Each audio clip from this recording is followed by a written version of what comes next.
आ जाओ। कल हम जैसे बोले थे कि हाँ, जैसे कल हम बोले थे कि थोड़ा सा रिस्क का बचा हुआ तो वो कल हम लाएंगे। तो इकोलॉजिकल अप्रोच पब्लिक एडमिनिस्ट्रेशन में प्रपोज किया गया था।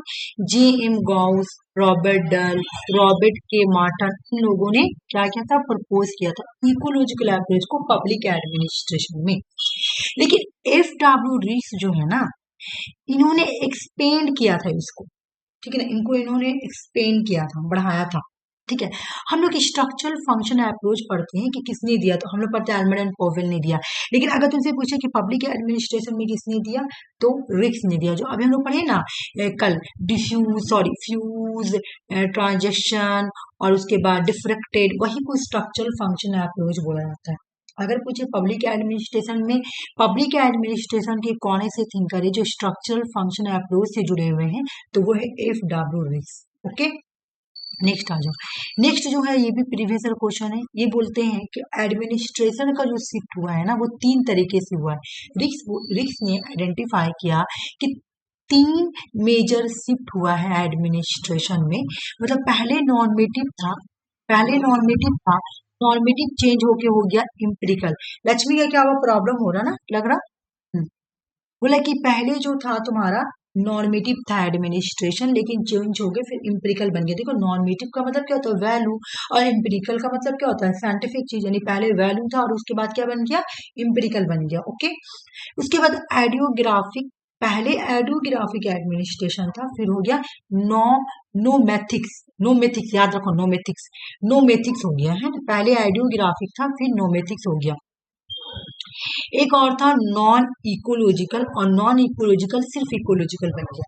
ये एग्जाम में क्वेश्चन आया हुआ था कि इनमें से कौन सा रिस्क का एडमिनिस्ट्रेशन से रिलेटिव नहीं, प्रीवियस क्वेश्चन है।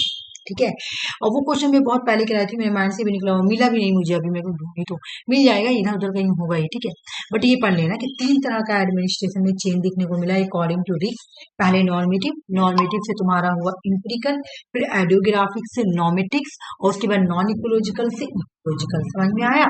एक बार मुझे बताओ तो कैसे कैसे चेंजिंग हुआ एडमिनिस्ट्रेशन में अकॉर्डिंग टू रिस्क। पहले क्या हुआ बताओ? हाँ, नॉर्मेटिव से इम्पेरिकल हुआ, और उसके बाद बताओ, एडियोग्राफिक था ना, एडियोग्राफिक से, बोलो मैं दिखा दूं एक बार फिर से याद करने के लिए। चलो देखो, एडियोग्राफिक से नॉमेथिक्स। ठीक है, एडियोग्राफिक से क्या हुआ, नॉमेथिक्स हुआ, और नॉन इकोलॉजिकल से इकोलॉजिकल हुआ। एक बार मुझे फिर से बताओ, क्योंकि तुम लोगों को मुझे लग रहा है याद नहीं हो रहा है ये वाला। यहाँ पे मुझे बताओ पहला क्या हुआ, रिस्क के अकॉर्डिंग 3 एडमिनिस्ट्रेशन में 3 चेंज मिला है ना। पहला क्या हुआ,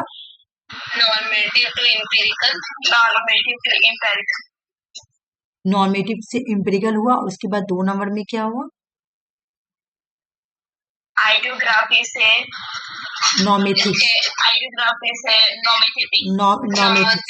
नॉमेथिक्स। ठीक है, नॉमेथिक्स। ठीक है, 3 नंबर में क्या हुआ था बताओ, ये तो इजी है। नॉन इकोलॉजिकल से इकोलॉजिकल, बिल्कुल, नॉन इको से हो गया इकोलॉजिकल। चलो ये तो कंप्लीट हो गया तुम्हारा। अब आ जाओ पढ़ते हैं, स्टेज पढ़ेंगे, और ये हम लोग पढ़ते हैं, ये इंपॉर्टेंट टॉपिक है, इससे क्वेश्चन आता ही आता है एक। ठीक है, बोला कि इवोल्यूशन ऑफ पब्लिक एडमिनिस्ट्रेशन कैसे हुआ, तो बोला कि फर्स्ट फेज आया था। फर्स्ट फेज का नाम है द पॉलिटिक्स एडमिनिस्ट्रेशन डाकोटोमी। डाकोटोमी का मतलब क्या होता है, सेपरेट। ठीक है ना, तो जो फर्स्ट फेज आया था ये पॉलिटिक्स एडमिनिस्ट्रेशन डाकोटोमी, ये 1887 से 1926 तक चली थी, और इसके जो थिंकर थे वो थे वुड्रो विल्सन। ठीक है, कल हम लोग पढ़े थे वुड्रो विल्सन के बारे में मॉर्निंग में कि इनको नोबेल प्राइज मिला था, यूएस के प्रेसिडेंट थे। ठीक है ना, इन्होंने एक बुक लिखा था द स्टडी ऑफ एडमिनिस्ट्रेशन। देख लो, ऐसे है बुक, नहीं ऐसे है, द स्टडी ऑफ एडमिनिस्ट्रेशन। 1887 में इन्होंने बुक लिखा था। इन्होंने इस बुक में क्या बोला कि पॉलिटिक्स अलग है और एडमिनिस्ट्रेशन अलग है। पॉलिटिक्स अलग चीज है और एडमिनिस्ट्रेशन अलग है। इन्होंने पॉलिटिक्स को एडमिनिस्ट्रेशन से सेपरेट कर दिया। डाकोटोमी का मतलब होता है सेपरेट। पॉलिटिक्स एडमिनिस्ट्रेशन डाकोटोमी का मतलब है भाई एडमिनिस्ट्रेशन पॉलिटिक्स से डिफरेंस है। ऑरिजिनेटिंग द पॉलिटिक्स एडमिनिस्ट्रेशन डाकोटोमी मतलब ये बोले कि पॉलिटिक्स का काम है। पॉलिटिक्स में पूरा डीपली में नहीं जा रहा हूँ, ठीक है, कम टू द पॉइंट पढ़ना तुम लोगों को, ठीक है ना। यहाँ पे क्या बोला गया बस ये याद करो कि द पॉलिटिक्स एडमिनिस्ट्रेशन डाकोटोमी ये इवोल्यूशन ऑफ पब्लिक एडमिनिस्ट्रेशन या स्टेज ऑफ पब्लिक एडमिनिस्ट्रेशन का फर्स्ट फेज है। और इसमें क्या बोला गया है कि ये जो पॉलिटिक्स एडमिनिस्ट्रेशन जो पॉलिटिक्स एडमिनिस्ट्रेशन डाकोटोमी है, मतलब पॉलिटिक्स अलग है और एडमिनिस्ट्रेशन अलग है, दोनों ही सेपरेट है। पॉलिटिक्स अलग है और एडमिनिस्ट्रेशन दोनों ही अलग है। मतलब फर्स्ट फेज में क्या काम किया गया है, पॉलिटिक्स को एडमिनिस्ट्रेशन से सेपरेट किया गया है, ठीक है। और इस वजह से वुडरो विल्सन को फादर ऑफ पब्लिक एडमिनिस्ट्रेशन बोला जाता है। मैं इसको हाईलाइट नहीं की हूँ, लेकिन तुम लोग इसको माइंड में रखना, ठीक है। यही को कॉपी करते हुए एक और थिंकर आते हैं जिनका नाम है फ्रैंक जे गुडनॉ। देखो भाई, इनका बुक का नाम है स्टडी ऑफ एडमिनिस्ट्रेशन और इनका बुक का नाम है पॉलिटिक्स एंड एडमिनिस्ट्रेशन, 1900 की है। इन्होंने भी यही बात बोला कि एडमिनिस्ट्रेशन और पॉलिटिक्स ये दोनों ही अलग अलग है, ठीक है ना। पॉलिटिक्स और एडमिनिस्ट्रेशन दोनों ही सेपरेट है, ये भी बिल्कुल अलग ही करे। देख लो वो दोनों का काम अलग है, दोनों का फंक्शन अलग है, दोनों डिस्टेंस है। और इसके वजह से फ्रैंक गुडनॉ को father of American public administration बोला था। फादर ऑफ पब्लिक एडमिनिस्ट्रेशन तुम्हें वुडरो विल्सन है, लेकिन father of American public administration तुम्हें फ्रैंक जे गुडनॉ है, ठीक है ना। एल.डी. वाइट हम लोग पढ़ेंगे। देख लो एक चीज यहाँ पे तुम देख लो, स्टडी ऑफ एडमिनिस्ट्रेशन तुम देख रही हो यहाँ पे क्या क्या लगा, स्टडी ऑफ एडमिनिस्ट्रेशन। अच्छा ये वाला छोड़ दो, introduction to the study of administration, इसका इसका मतलब बता रही हूँ जो the study of public administration देख रही हो, introduction to the study of public administration, या एग्जाम में ऐसे भी दे देगा स्टडी ऑफ पब्लिक एडमिनिस्ट्रेशन। तुमको यहाँ पे क्या फर्क करना है कि जो वुडरो विल्सन का बुक है वहां पे पब्लिक नहीं लिखा हुआ, जबकि एल.डी. वाइट की बुक में देख लो पब्लिक लिखा हुआ, बस यही डिफरेंट है दोनों, ठीक है ना। अच्छा ये बुक क्या है, देखो अभी हम लोग यूनिवर्सिटी में हम लोग जब सेमेस्टर 1 कंप्लीट होता है, सेमेस्टर 2 कंप्लीट होता है, तो जब हम लोग थर्ड सेमेस्टर में जाते हैं तो हम लोगों को बोला जाता है कि आप आयर लेके पढ़ोगे या पब्लिक एडमिनिस्ट्रेशन पढ़ोगे। ये वाला तुम लोग के पास ऑप्शन आया था कि नहीं, बताओ पहले मुझे। थर्ड सेमेस्टर आया था ना कि आप लोग चूज करो आयल लेना है या पबैट लेना, ठीक है। लेकिन तो ये क्या हो रहा है, यूनिवर्सिटी में पबैट को एज ए सब्जेक्ट पढ़ाया जा रहा है। बोला ये पहली बार कहाँ स्टार्ट हुआ, कौन सा बुक, बोल रहा है कि स्टडी ऑफ पब्लिक एडमिनिस्ट्रेशन ऐसी बुक है जो पब्लिक एडमिनिस्ट्रेशन के डिसिप्लिन में फर्स्ट बार आई। मतलब पहला बार को ऐसा बुक जिसको एज ए सब्जेक्ट यूज किया गया कॉलेज यूनिवर्सिटी में। मतलब कॉलेज यूनिवर्सिटी में बोला गया कि पहले तो तुम्हारा एक ही था, तो इन्होंने अलग कर दिया कि अलग है ना, पॉलिटिक्स अलग है, एडमिनिस्ट्रेशन अलग है, ठीक है। तो इन्होंने क्या किया, पब्लिक एडमिनिस्ट्रेशन पे बुक लिखा और बोला कि अब पब्लिक एडमिनिस्ट्रेशन की पढ़ाई अलग होगी, और ये रहा इसका book, study of public administration, ठीक है। ये रहा बुक, और इस बुक को लिखा था किसने, ये पूरा नाम मत याद करना, खाली एल.डी. वाइट याद करना। एल.डी. वाइट की बुक है study of public administration. Study of public administration किसकी बुक है भाई, तो एल.डी. वाइट की बुक है। और ये बुक कब की है, ये डेट भी पूछता है, 1926 की बुक है। और ये जो बुक है ना, ये पहली बार कॉलेज और यूनिवर्सिटी में एज ए डिसिप्लिन, डिसिप्लिन को क्या बोलते हैं, सब्जेक्ट, एज ए डिसिप्लिन और एज ए सब्जेक्ट, ठीक है। ये तुम्हारा फर्स्ट फेज कंप्लीट हो गया। फर्स्ट फेज में हम लोग 3 बुक पढ़े, स्टडी ऑफ एडमिनिस्ट्रेशन ए से है, पॉलिटिक्स एडमिनिस्ट्रेशन फ्रैंक गुडनॉ की है, एल.डी. वाइट की है स्टडी ऑफ पब्लिक एडमिनिस्ट्रेशन, ठीक है ना। डेट भी याद कर लो, 88 से लेके 1926 तक का, ये तुम्हारा फर्स्ट फेज है। अभी हम तुम लोगों को रिवीजन भी कराऊंगी जरा। सेकंड फेज बहुत इंपॉर्टेंट है, बहुत सारा चीज आएगा, तुम लोग को याद करना है। अगर तुम ये बुक देखोगी प्रीवियस क्वेश्चन में, तो मैं इसको 5-6 बार बोलूंगी तो कम पड़ जाएगा, बहुत बार आया हुआ, बहुत बार। इंडिविजुअल डेट भी पूछा गया, चलो सेकंड फेज आया ना, तो सेकंड फेज जो आया इसको बोला गया प्रिंसिपल ऑफ एडमिनिस्ट्रेशन। मतलब इस फेज में जिन्होंने भी जो चुनी थी ना, सिर्फ प्रिंसिपल के बारे में ही बोला, सब प्रिंसिपल आकर देते हैं, ठीक है। जो आते इसको बोला जाता है गोल्डन एरा बोला जाता है। अच्छा मैं लिखी नहीं हूँ ना गोल्डन एरा, नीचे लिखा आ जाओ, कहीं तो लिखी हूँ मैं इसके बारे में गोल्डन एरा, पब्लिक एडमिनिस्ट्रेशन और गोल्डन पीरियड इसको बोलते हैं। यहाँ पे जितने भी थिंकर आए ना वो पब्लिक एडमिनिस्ट्रेशन के प्रिंसिपल लेकर आते हैं। जैसे हम लोग पढ़े ही पहले, हम लोग पढ़े तुम्हारा फ्यूल पढ़े, हम लोग क्या नाम है टेलर पढ़े, ये सब पढ़े ना, सबने अपना अपना प्रिंसिपल दिया। तो प्रिंसिपल ऑफ पब्लिक एडमिनिस्ट्रेशन का जब एरा चल रहा था ना, तो जितने भी थिंकर आए ना उन्होंने प्रिंसिपल ही दिया, तो इसलिए इसको प्रिंसिपल ऑफ एडमिनिस्ट्रेशन का एरा बोला था। और ये एरा है तुम्हारा, रुको, पहला वाला था 1887 से लेकर 1926, ठीक है। हाँ 26 यहाँ से स्टार्ट हो जाएगा, 1927 से लेकर तुम्हारा 1937, ठीक है, 10 साल तक चलो। देखो बोला यहाँ पे एक आते थिंकर का नाम है F.W. बिल्लुक बॉय, ये बुक हमेशा आता है बिल्लुक बॉय वाला, ये 1927 की बुक है। इस बुक का नाम है प्रिंसिपल ऑफ पब्लिक एडमिनिस्ट्रेशन, बहुत ही इंपॉर्टेंट बुक है, एग्जाम में बहुत बार ये क्वेश्चन आया हुआ है, तो तुम लोग को ये रटना है ये बुक, ठीक है ना, याद करो ये बुक, याद करो।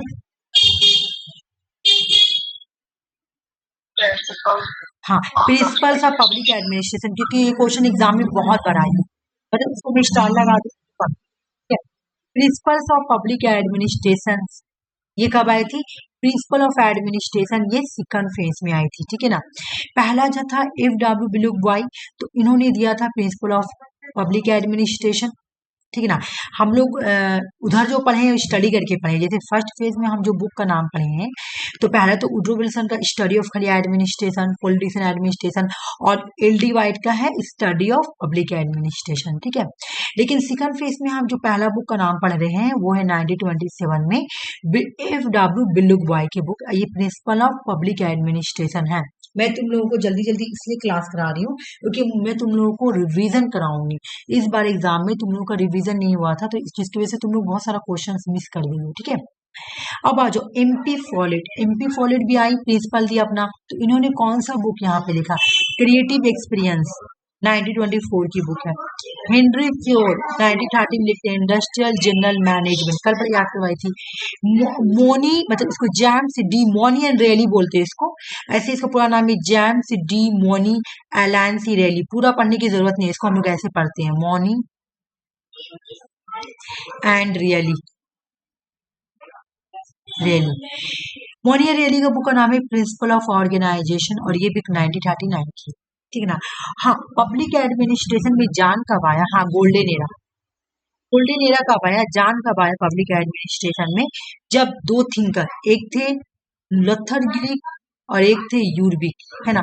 गुलीक और यूरबिक मिलकर एक बुक लिखते हैं paper on the science of administration, 1937 में प्रीवियस क्वेश्चन है ये भी, ठीक है।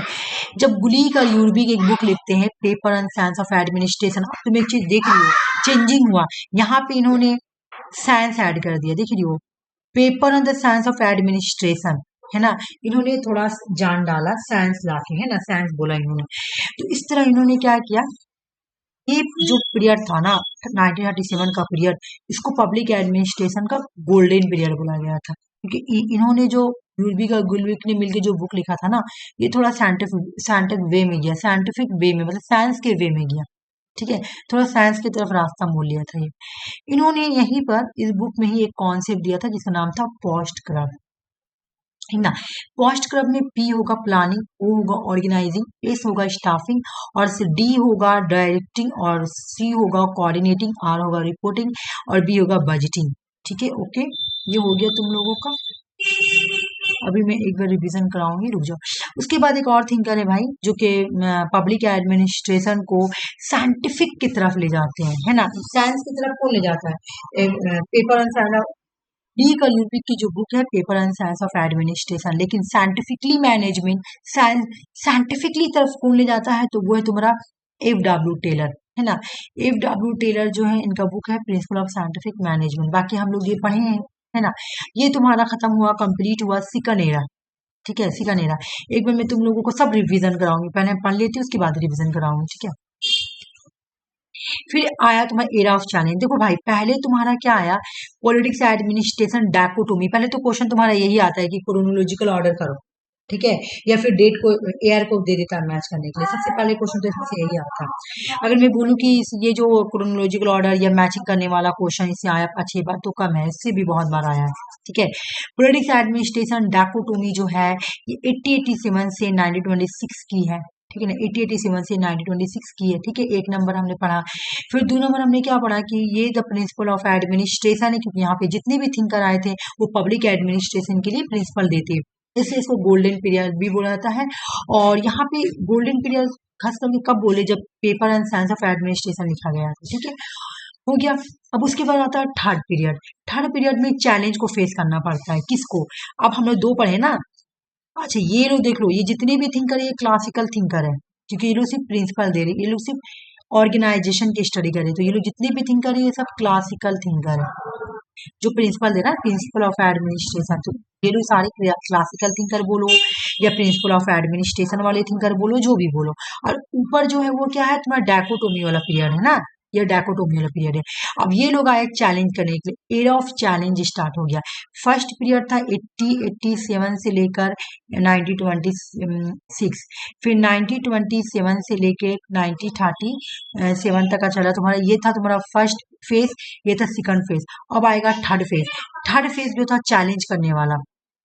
अब देखो भाई, अब तो बहुत उड़ लिए, इन्होंने 2 फेज को चैलेंज किया, एक तो डाकोटोमी वाला फेज को चैलेंज किया, इनको चैलेंज किया डाकोटोमी वाला को, और एक प्रिंसिपल वाले एज को चैलेंज करते हैं, कौन?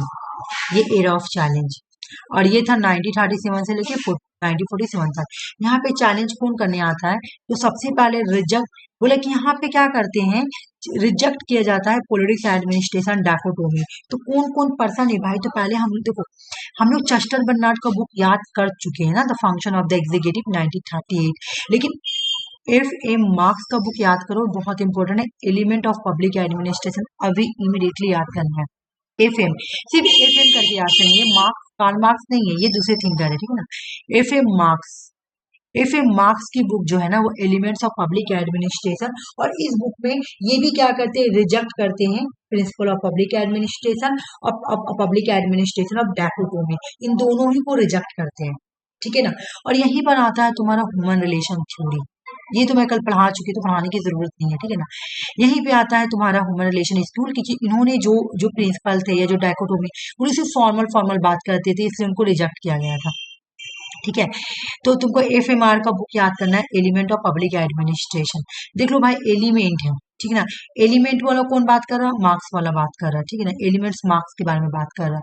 उसके बाद अगर तुम देखोगी कि प्रिंसिपल के बारे में कौन बात कर रहा है, तुम एक चीज देखो, पब्लिक एडमिनिस्ट्रेशन यहाँ पर भी है और पब्लिक एडमिनिस्ट्रेशन यहाँ कहाँ गया, एफ एम में भी लिखा हुआ पब्लिक एड, लेकिन एफ एम में एलिमेंट्स लिखा हुआ है, अब बिलोंग बॉय में प्रिंसिपल लिखा हुआ, क्योंकि वो प्रिंसिपल पेयर से बिलोंग करते हैं। इधर आ जाओ, यहाँ पर भी तुम्हारा पब्लिक एडमिनिस्ट्रेशन लिखा हुआ है एलडी वाइड बुक में, लेकिन यहाँ पे क्या लिखा हुआ है, तुम्हारा स्टडी लिखा हुआ है पहले, ठीक है। तो ये 3 बुक एक जैसा है, सब जगह पब्लिक एडमिनिस्ट्रेशन, तुमको ऐसे याद करोगी भी तो इस बुक को ऐसे याद कर लेना कि पहले तुम लिखना पब्लिक एडमिनिस्ट्रेशन, बुक याद करने का तरीका बता रही हूँ, public administration, public administration, public administration, ठीक है। तो एक तुम अब एलिमेंट्स दोगी, अगर यहाँ पे एलिमेंट्स लिख दोगी तो ये हो गया मार्क्स का बुक, एफ एम मार्क्स का बुक। अगर तुम यहाँ पे पहले प्रिंसिपल दे देती हो तो ये हो गया तुम्हारा बिल्लो बॉय की बुक, है ना। ये किसका बुक है बताओ तो, बिल्लो बॉय,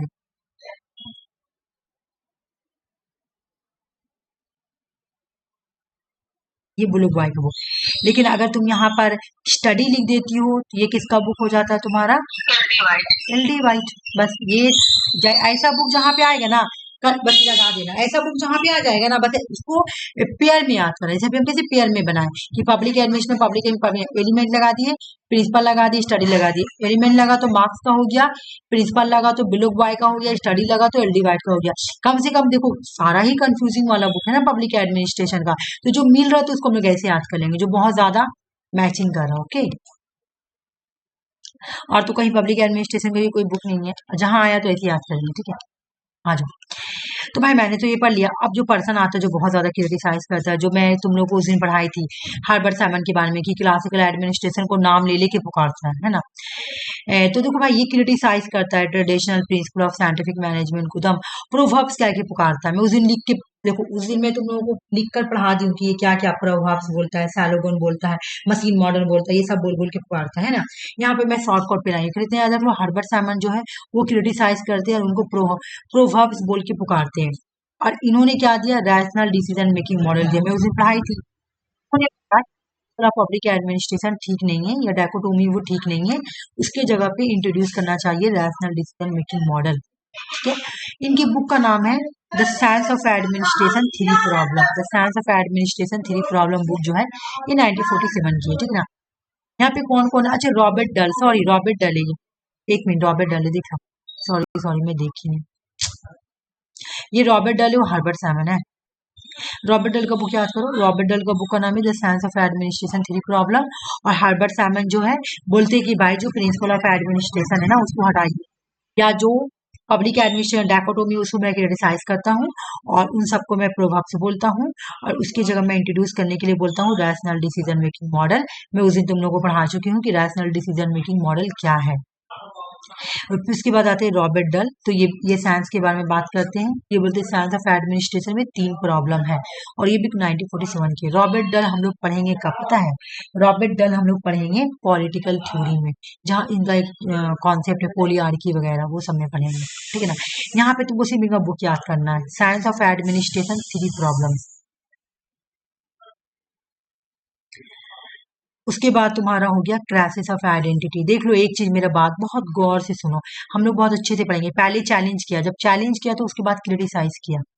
ठीक है, हम लोग क्या पढ़ेंगे कि पहले तुम्हारा आया था 87 से लेकर 1926, फिर 1927 से लेकर आया 1937, 10 साल का गैप, फिर 1938 से लेकर 1947। तुम लोग देख रही हो?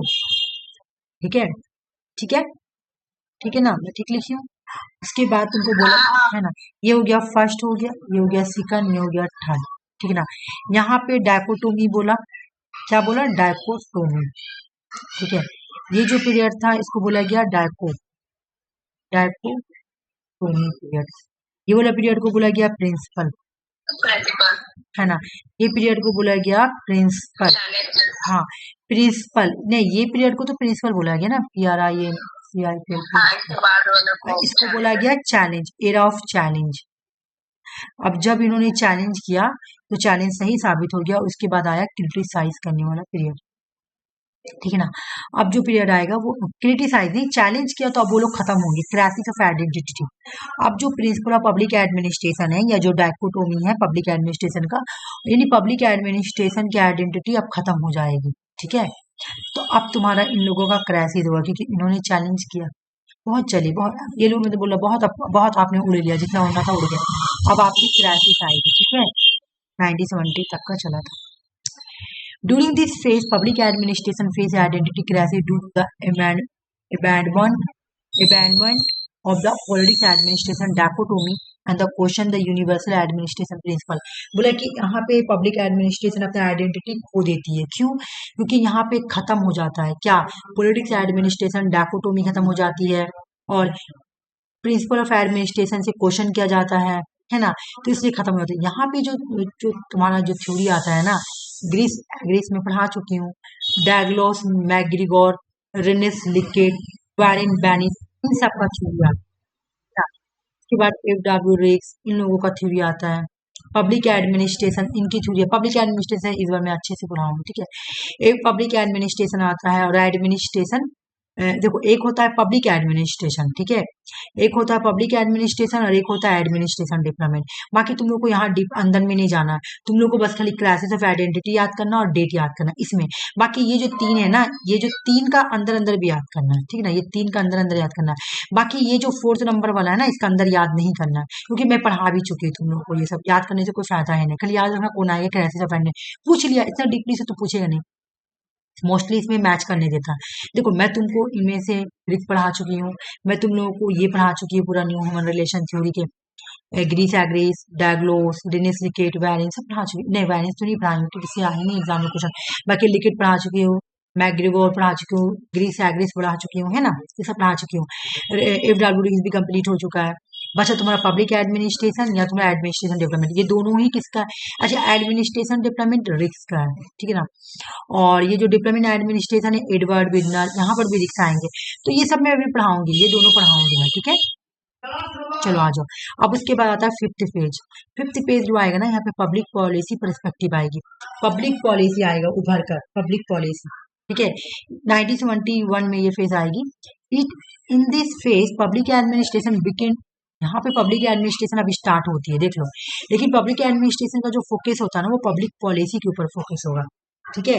Recognise the complex interplay of the various forest policy making, यहाँ पे अब डिसीजन लेने वाला, पॉलिसी बनाओगी तो तुमको डिसीजन लेना पड़ेगा, तो यहाँ पे डिसीजन मेकिंग अप्रोच भी एक तरीके से आएगा और पॉलिसी वाला भी पीरियड आएगा।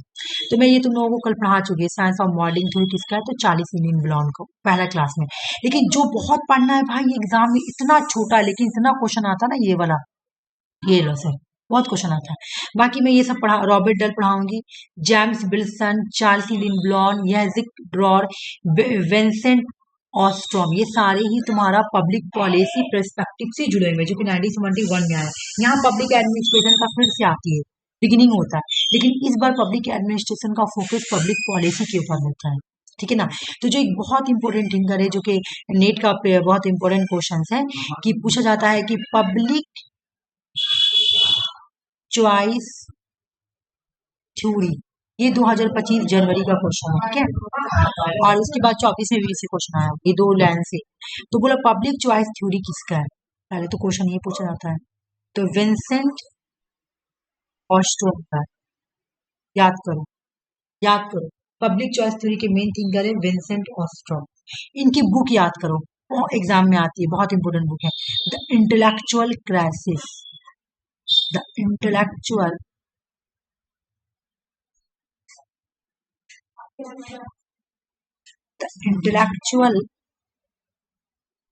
crisis in American public administration.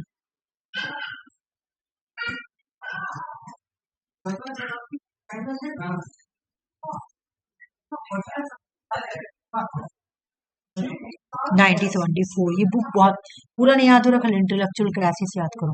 ठीक है। चलो मैं एक बार रिवीजन कराऊंगी, क्योंकि तुम लोग का हौच पौच तो बहुत हुआ होगा, मुझसे ना गलती होता है, मैं सोचती हूँ कि पेज रखूंगी एक तुम लोगों को समझाने के लिए, बट भूल ही जाती हूँ। देखती हूँ कहीं पर पेज मिल गया तो अच्छा, कहीं कहीं एक पेज भी मिल जाए तो बैठ रहा तो क्वेश्चन आ गया। चलो कोई बात। फर्स्ट फेज का नाम बताओ, फर्स्ट फेज का नाम बताओ, फर्स्ट फेज का नाम बताओ। पॉलिटिक्स एडमिनिस्ट्रेशन,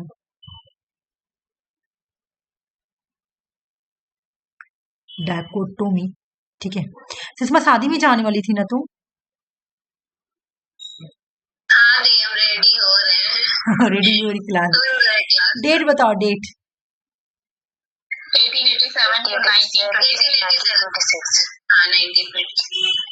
ठीक है।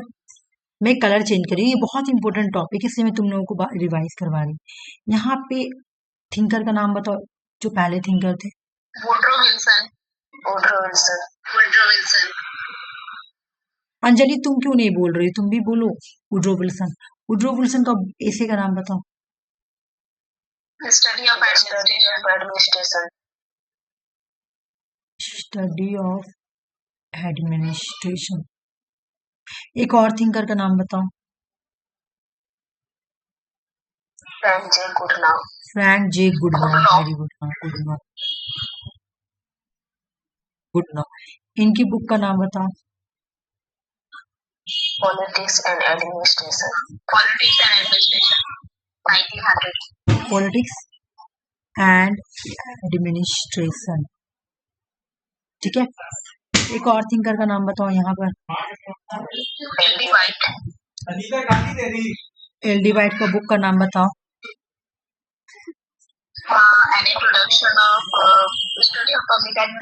ठीक है। इंट्रोडक्शन स्टडी ऑफ, देखो एग्जाम में 2 तरीके से, इंट्रोडक्शन या भी पूछ सकता लगा के, और कभी स्टडी ऑफ पब्लिक एडमिनिस्ट्रेशन। ठीक है। स्टडी इंट्रोडक्शन ही करके पढ़ो, स्टडी ऑफ पब्लिक एडमिनिस्ट्रेशन। ठीक है। ये तुम्हारा पहला पीरियड कंप्लीट। ठीक है। दूसरा पीरियड दूसरा पीरियड। मैं रिवीजन इसलिए कर रही हूँ ना क्योंकि ये भूलने का बहुत मतलब चांस होता है, ठीक है। अब आगे तुम्हारा सेकंड फेज का नाम बताओ, सेकंड फेज क्या है? Phase principles of administration, the principle of administration. Principle principle of 1927 to 27। Principle of administration, मैं शॉर्ट में एडमिनिस्ट्रेशन लिख रही हूँ, ठीक है ना। 1927 से 1937, ठीक है, 27 से 37, ओके। यहाँ पे जो इम्पोर्टेंट चीज हुआ तो नाम बता दो। पहला विनोबाई का बुक बहुत हुआ, हाँ, इनका बुक का याद दम करना ही करना है। प्रिंसिपल्स ऑफ बोलो, प्रिंसिपल ऑफ पब्लिक एडमिनिस्ट्रेशन, हाँ हाँ बिल्कुल, बिल्लोग का बुक का नाम है principle of study,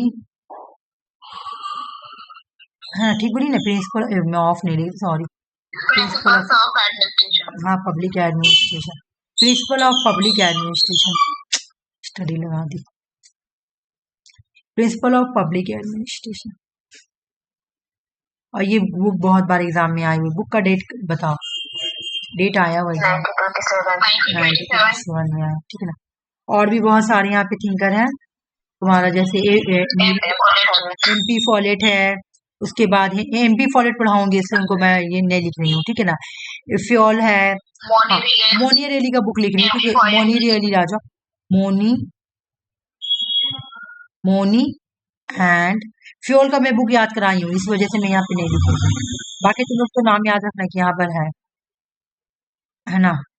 Moni and Reiley का बुक हो गया principle of organisation, principles of organisation, ठीक है, शॉर्ट में लिखी हूँ। उसके बाद गुलीग और यूबी का इम्पोर्टेंट बुक है, इसका नाम बताओ। Paper on science of administration, paper on the science of administration. और इस बुक को लिखा कब गया था, डेट आता है 1937, ठीक है, 1937 लिखा था किसने भाई इस बुक को? यूर्बिक एंड गुलिक ने, है ना, यूर्बिक एंड गुलिक ने मिलके लिखा था, ठीक है। पोस्ट क्रब यहाँ पे दिया गया था, तो पोस्ट, अच्छा मैं पोस्ट क्रब तो पढ़ाऊंगी, इतना लंबा लेंदी नहीं कर रही हूँ, ठीक है। चलो अब नेक्स्ट क्वेश्चन मुझे बता दो तुम लोग कि उसके बाद कौन सा पीरियड आया था? Era of challenge. मुझे बताओ कि एरा ऑफ चैलेंज में कितने थिंकर थे, और पहले का नाम बताओ। Chester Barnard, okay. उसके बाद एक और थिंकर जो थे हर्बर्ट साइमन, और मार्क्स का नाम क्या था?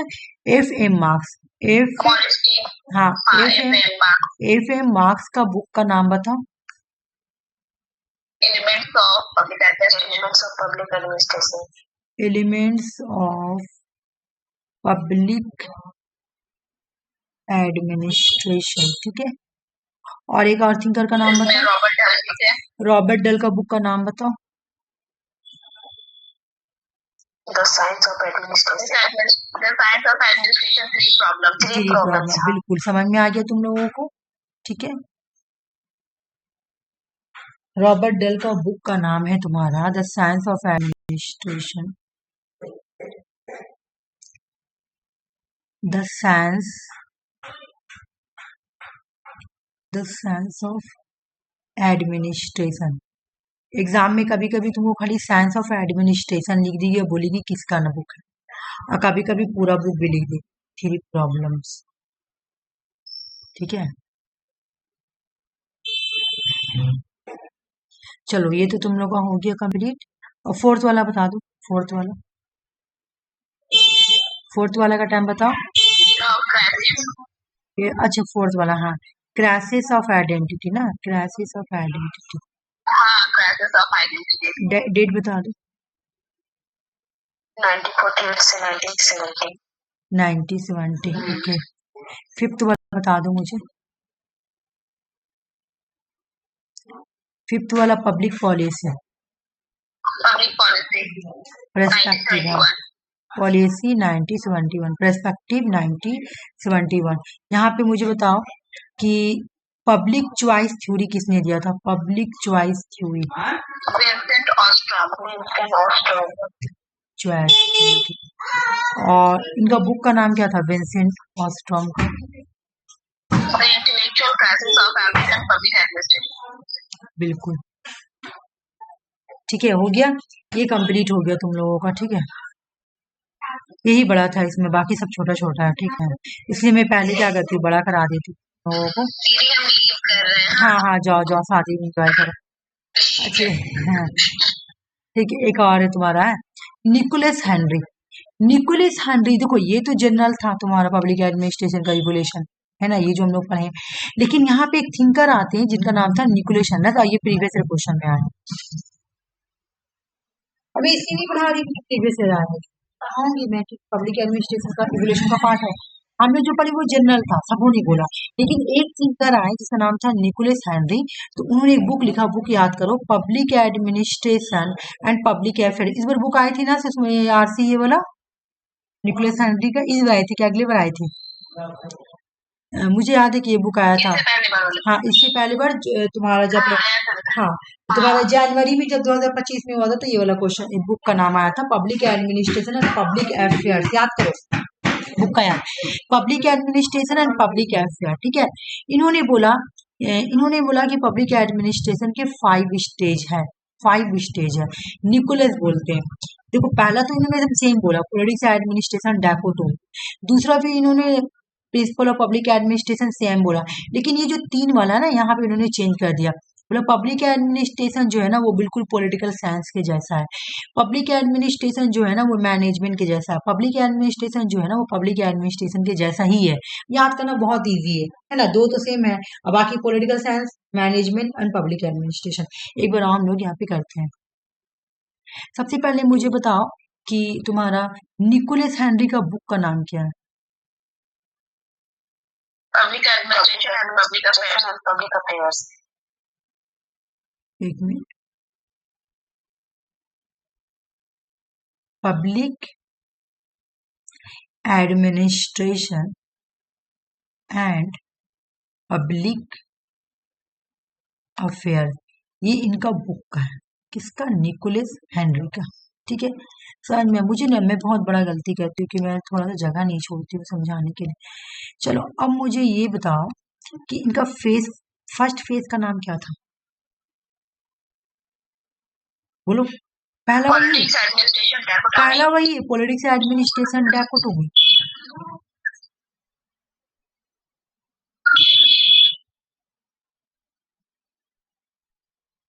यानी पॉलिटिक्स को एडमिनिस्ट्रेशन से सेपरेट कर दिया। डाकोटोमी का मतलब होता है सेपरेट करना।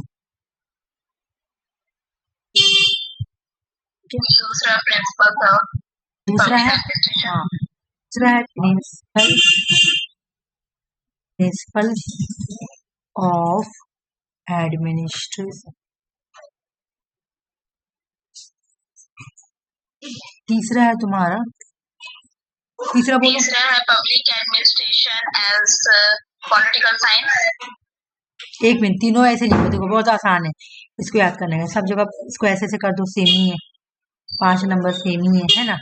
अब यहाँ पे क्या लिखेंगे? पॉलिटिकल साइंस, पॉलिटिकल साइंस, उसके बाद मैनेजमेंट, उसके बाद मैनेजमेंट बोल रहा है, उसके बाद पब्लिक एडमिनिस्ट्रेशन, पब्लिक एडमिनिस्ट्रेशन हो गया ना याद, ये तुम्हारा। ठीक है, तो अब तुम्हारा वो वाला खत्म हो गया। ठीक है, अब आया न्यू पब्लिक एडमिनिस्ट्रेशन, वो खत्म, इवोल्यूशन ऑफ पब्लिक एडमिनिस्ट्रेशन खत्म। अब आएगा public administration, new public administration. New public administration आने के कुछ कुछ इवेंट है और कुछ बुक है। ठीक है ना, सबसे पहला जो इवेंट है वो है हनी रिपोर्ट। दूसरा इवेंट का नाम है, ये भी एग्जाम में आया हुआ पब्लिक, ये क्वेश्चंस तो इतना आता है ना एग्जाम में, मैं क्या बताऊं। Honey report, Philadelphia, Minnowbrook conference. ठीक है, और कुछ पब्लिकेशंस भी हुए। तो अगर तुमको एग्जाम में क्रोनोलॉजिकल ऑर्डर देता है करने के लिए, तो इसमें बुक भी ऐड कर देता है। तो हम कैसे बैठाएंगे? पहले हनी रिपोर्ट हो जाएगा, फिर फिलाडेल्फिया हो जाएगा, फिर मिनोब्रुक कॉन्फ्रेंस हो जाएगा। ठीक है, उसके बाद public administration time of turbulence हो जाएगा। ठीक है, उसके बाद तुम्हारा सबका डेट याद करेंगे, हम लोग को याद करना है डेट, ठीक है। चलो आओ यहाँ पे देखते हैं। सबसे पहला क्या है तुम्हारा Honey report. New public administration आने के लिए जो लैंडमार्क इवेंट थी, है ना, जो मेजर लैंडमार्क इवेंट थी, तो पहला का नाम था हनी रिपोर्ट। दूसरा जो था वो कॉन्फ्रेंस था, फिलाडेल्फिया कॉन्फ्रेंस। तीसरा था मिनी बुक कॉन्फ्रेंस। फिर कुछ पब्लिकेशंस हुए, तो पहले नाम था ड्यूड वाल्डो का बुक जो है public administration in time of revolution, ठीक है, 1968 में। Towards a new public administration the Meenu group perspective. देखो क्या बोल रहा है कि हम लोगों को नए पब्लिक एडमिनिस्ट्रेशन की तरफ बढ़ना है और मीनू ग्रुप पर्सपेक्टिव को लेके चलना है। ये 1971 की बुक है। एक चीज देखो, 1967 में दो चीज हुआ, 1968 में दो चीज हुआ और 1971 में दो चीज हुआ और 1980 अकेला है बेचारा, ठीक है। Honey report Philadelphia, Minnowbrook conference और public administration in time of turbulence, ये दोनों साथ में आया। लेकिन फ्रैंक मैरिनी की book towards public administration the Minnowbrook conference, ये 1971 की है। फिर ड्यूड वाल्डो एक बुक लिखते हैं पब्लिक एडमिनिस्ट्रेशन। देखो यहाँ पर अब एक और चीज तुमको यहाँ पे याद करो कि ड्यूड वाल्डो दो बुक लिखते हैं, एक 1968 में लिखते हैं, एक 1971 में। तो 1968 में जो लिखते हैं वहां पे बोले कि टाइम ऑफ रिवोल्यूशन का टाइम है, लेकिन यहाँ पे क्या बोले जब 1971 में लिख रहे हैं टर्बुलेंस का टाइम है। पब्लिक एडमिनिस्ट्रेशन अभी रिवोल्यूशन का टाइम है और यहाँ पे क्या बोला public administration in time of turbulence. पहले इन्होंने रिवोल्यूशन के बारे में बोला, उसके बाद इन्होंने टर्बुलेंस के बारे में बोला, है ना। लास्ट में जो है वो जॉर्ज फ्रेडरिक्सन है, इन्होंने न्यू पब्लिक एडमिनिस्ट्रेशन बुक लिखी और ये 1980 की बुक है। एक बार मैं तुम लोगों को यहाँ पे रिविजन कराऊंगी, उसके बाद ही मैं आगे बढ़ू। मैं देख रही हूँ जगह कहाँ पर, चलो आ जाओ। देखो भाई पहला क्या था लैंडमार्क, न्यू पब्लिक एडमिनिस्ट्रेशन। हाँ, न्यू पब्लिक एडमिनिस्ट्रेशन आने के लिए एडमिनिस्ट्रेशन आने का, तो एक मिनट वो तो मैं बताऊंगी। यहाँ पे हमको पहले ऐसे आते हो 1967 में दो चीज आई थी। 1967 बिल्कुल हनी रिपोर्ट और दूसरा आया था फिलाडेल्फिया कॉन्फ्रेंस, है ना।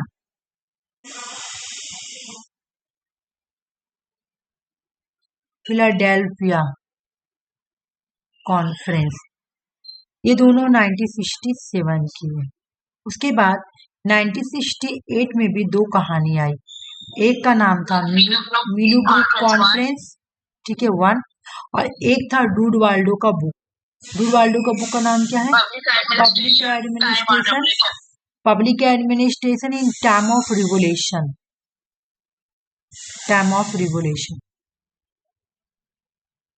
मतलब फिर हुआ तुम्हारा 1971 का पीरियड, यहाँ पर भी दो चीज आया। बताओ क्या पहला आया फ्रैंक मैरिनी की बुक, आया था towards new public administration Meenu group conference. हाँ, हम लोगों को अब बढ़ना है न्यू पब्लिक एडमिनिस्ट्रेशन की तरफ, ये बोला गया। और कौन सा पर्सपेक्टिव को लेके चलना है, तो मीनू ग्रुप पर्सपेक्टिव को लेके चलना है, 1971 में बोला गया। कौन बोलते फिर ड्यूड वाल्डो का बुक आया public administration time of turbulence, उसके बाद तुम्हारा 1980 में आता है जॉर्ज फ्रेडरिक्सन का बुक न्यू पब्लिक एडमिनिस्ट्रेशन, ठीक है। किसको किसको याद हुआ और किसको किसको नहीं हुआ मुझे बताओ, ये वाला बात बोलो। अंजलि और लक्ष्मी, तुम लोगों को ये वाला याद हुआ? नहीं याद हो तो मैं फिर से रिवीजन कराऊंगी, बताओ। एक बार बता दो, चलो देखो। पहला आया तुम्हारा हनी रिपोर्ट, दूसरा आया फिलाडेल्फिया। एग्जाम में आता है तुमको क्रोनोलॉजिकल ऑर्डर सजाने के लिए, फिर मैच द फ्लोइंग देगा, ठीक है। या फिर पूछेगा कौन कौन सा मेजर इवेंट है जो कि न्यू पब्लिक एडमिनिस्ट्रेशन आने में इंपोर्टेंट रोल प्ले किया। तो पहला हो गया हनी रिपोर्ट, और हनी रिपोर्ट के साथ ही आया था फिलाडेल्फिया कॉन्फ्रेंस। फिर मीनू ग्रुप कॉन्फ्रेंस आया 1968 में। तो ड्यूड वाल्डो बुक लिखते हैं कि पब्लिक एडमिनिस्ट्रेशन जो है अभी रिवोल्यूशन का टाइम, ठीक है। फिर उसके बाद जब 1968 में दो चीज खत्म हुआ, तो फ्रैंक मैरिनी बोलते हैं कि हम लोगों को अब बढ़ना है, किधर बढ़ना है, पब्लिक एडमिनिस्ट्रेशन टुवर्ड्स का मतलब क्या, बढ़ना। अब बढ़ना है न्यू पब्लिक एडमिनिस्ट्रेशन की तरफ, कौन सा पर्सपेक्टिव लेकर, मीनू ग्रुप पर्सपेक्टिव को लेकर बढ़ना है। ये 1971 में फ्रैंक मैरिनी ने ऐसा बुक लिखा था। फिर ड्यूड वाल्डो बोलते हैं, ड्यूड वाल्डो कि अब पब्लिक एडमिनिस्ट्रेशन का जो टाइम है ना वो टर्बुलेंस है, पहले रेगुलेशन था अब टर्बुलेंस है। फिर जॉर्ज फ्रेडरिक्सन आते हैं, ये न्यू पब्लिक एडमिनिस्ट्रेशन 1980 में बुक लिखते हैं। ओके, कंप्लीट हो गया। बताओ मुझे एक बार, तुमको याद हुआ कि नहीं हुआ? पहला क्या था? हनी रिपोर्ट, दूसरा था फिलाडेल्फिया कॉन्फ्रेंस, फिर उसके बाद न्यूबुक कॉन्फ्रेंस, डुवाल्डो का book time of turbulence, public administration time of revolution, है ना। उसके बाद आ गया तुम्हारा, देखो 1968 में दो, फिर फ्रैंक मैरेनी की बुक, कि अब हम लोगों के बढ़ना है, किस तरह बढ़ना है? टूवार्ड्स न्यू पब्लिक एडमिनिस्ट्रेशन की तरह बढ़ना है। कौन सा पर्सपेक्टिव लेके? मीनू ब्रुक पर्सपेक्टिव लेके 1971 में। फिर यहाँ पर एक और बुक आई तुम्हारा डूडवाल्डो का, बोला पब्लिक एडमिनिस्ट्रेशन जो अब है वो टाइम ऑफ टर्बुलेंस है, पहले रिवोल्यूशन था, हाँ टर्बुलेंस। और उसके बाद खाली न्यू पब्लिक एडमिनिस्ट्रेशन बुक किसने लिखा? जॉर्ज फ्रेडरिक्सन ने, ठीक है। हाँ, मैं 3 बार रिवीजन करा दी, आई होप याद हो गया होगा तुम लोगों को। देखो भाई, ये तो मैं करवाई थी और एग्जाम में क्वेश्चन भी आया था। न्यू पब्लिक एडमिनिस्ट्रेशन के 3 एंटी गोल है, याद करो कौन कौन 3 एंटी गोल है? Anti positivist, anti technical, anti hierarchical. बोले बहुत हुआ पब्लिक एडमिनिस्ट्रेशन, अब ये न्यू पब्लिक एडमिनिस्ट्रेशन आ रहा ना, तो इसको कौन दिया था याद करो? रॉबर्ट टी ग्लोम्बस्काई, ग्लोम्बस्काई, रॉबर्ट टी ग्लोम्बस्काई जो है वो न्यू पब्लिक एडमिनिस्ट्रेशन के 3 एंटी गोल के बारे में बात करते हैं। एक है एंटी पॉजिटिविस्ट, दूसरा है एंटी टेक्निकल, मतलब अब बहुत हुआ साइंस साइंस पॉजिटिविज्म, अब हम लोग एंटी पॉजिटिविज्म है, ठीक है ना। टेक्निकल को अब यूज नहीं करेंगे, ब्यूरोक्रेसी अब नहीं चलेगी भाई, ब्यूरोक्रेसी नहीं चलेगी, अब डिसेंट्रलाइजेशन चलेगी। बहुत चला हायरार्की का मतलब क्या? ब्यूरोक्रेसी में ही हायरार्की होती है, अब ये सब नहीं चलेगी। तो एंटी पॉजिटिविज्म, एंटी टेक्निकल और एंटी हायरार्किकल किसने दिया भाई? रॉबर्ट टी ग्लोम्बस्काई ने दिया। और ये क्या था? यूनी पब्लिक एडमिनिस्ट्रेशन के 3 एंटी गोल है। अभी मैं पूछूंगी। फिर फ्रैंक मैरेनी के बारे में भी हम लोग पढ़े, तो फ्रैंक मैरेनी जो है न्यू पब्लिक एडमिनिस्ट्रेशन के 4 प्रिंसिपल के बारे में बात करते हैं, मतलब 4 बोलो या 5 बोलो, 5 भी होता है कभी कभी। एक इन्होंने बोला पब्लिक एडमिनिस्ट्रेशन में रेलिवेंस होता है, वैल्यू होनी चाहिए, सोशल इक्विटी है, इक्वलिटी नहीं है। देखो एग्जाम में क्वेश्चन करने के लिए इक्वलिटी लिख देना, लेकिन इक्वलिटी नहीं, इक्विटी है। चेंज होना चाहिए, क्लाइंट ओरिएंटेशन होना चाहिए। इन्होंने बोला पब्लिक एडमिनिस्ट्रेशन में कुछ प्रिंसिपल्स होगा, 4 लिखा हुआ है लेकिन 5 है, ठीक है, कोई इशू नहीं है, ठीक है। तो क्या क्या किसने बोला? न्यू पब्लिक एडमिनिस्ट्रेशन की प्रिंसिपल को किसने दिया? फ्रैंक मैरेनी ने दिया। क्या क्या एग्जाम में तुमने सॉल्व की होगी, ऐसा फीचर्स आया हुआ है, relevance, value, social equity, change, client orientation. Features भी वही है भाई, फीचर्स भी अगर तुम देखोगे तो क्या है, वही पर्सपेक्टिव, वैल्यू बेस्ड, देख लो वैल्यू, डायनेमिक जो चेंज होता रहे, और क्लाइंट ओरिएंटेशन, वही है फीचर्स भी।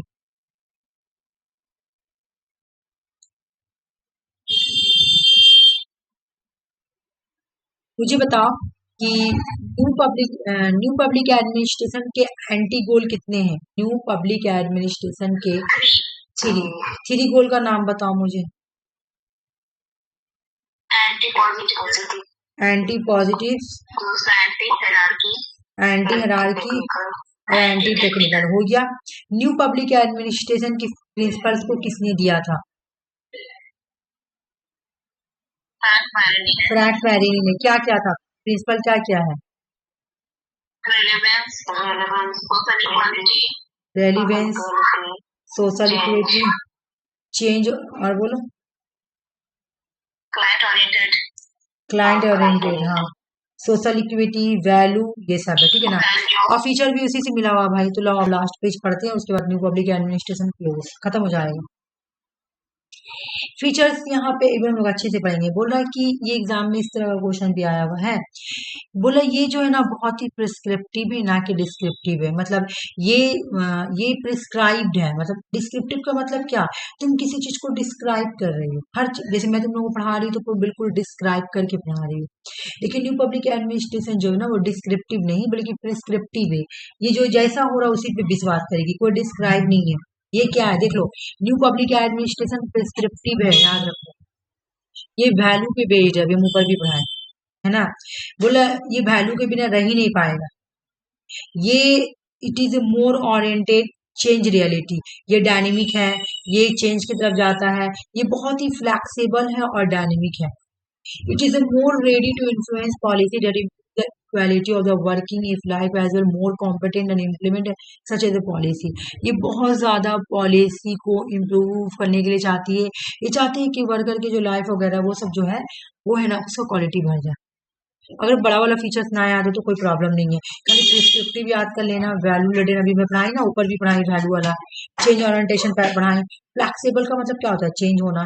डायनेमिक का मतलब भी होता है चेंज होना, तो मैं ये ऊपर भी पढ़ाई हूँ।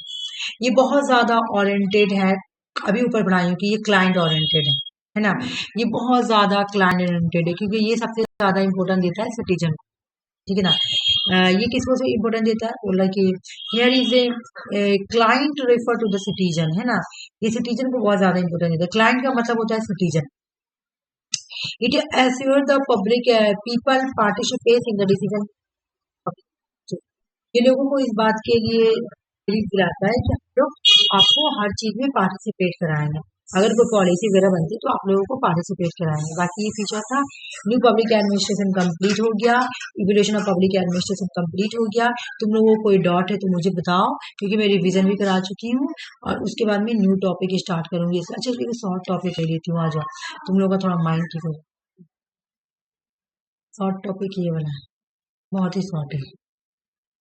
हाँ बस यही एक पेज है, आ जाओ। बोला पब्लिक एडमिनिस्ट्रेशन में दो डाइवर्जेंट व्यू है, एक को बोला था मैनेजर व्यू और एक को बोला था इंटीग्रल व्यू, ठीक है। बोला मैनेजर व्यू क्यों ना होता है? जो मैनेजर व्यू जो होगा ना वो सबको वो बहुत नैरो होता है, नैरो।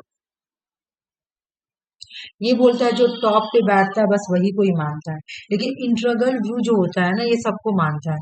जो मैनुअल वर्क करता है, जो प्यून होते हैं, जो क्लर्क होते हैं, है ना, ये छोटा काम को भी मानता है, ये बड़ा काम को भी मानता है, इंटीग्रल व्यू।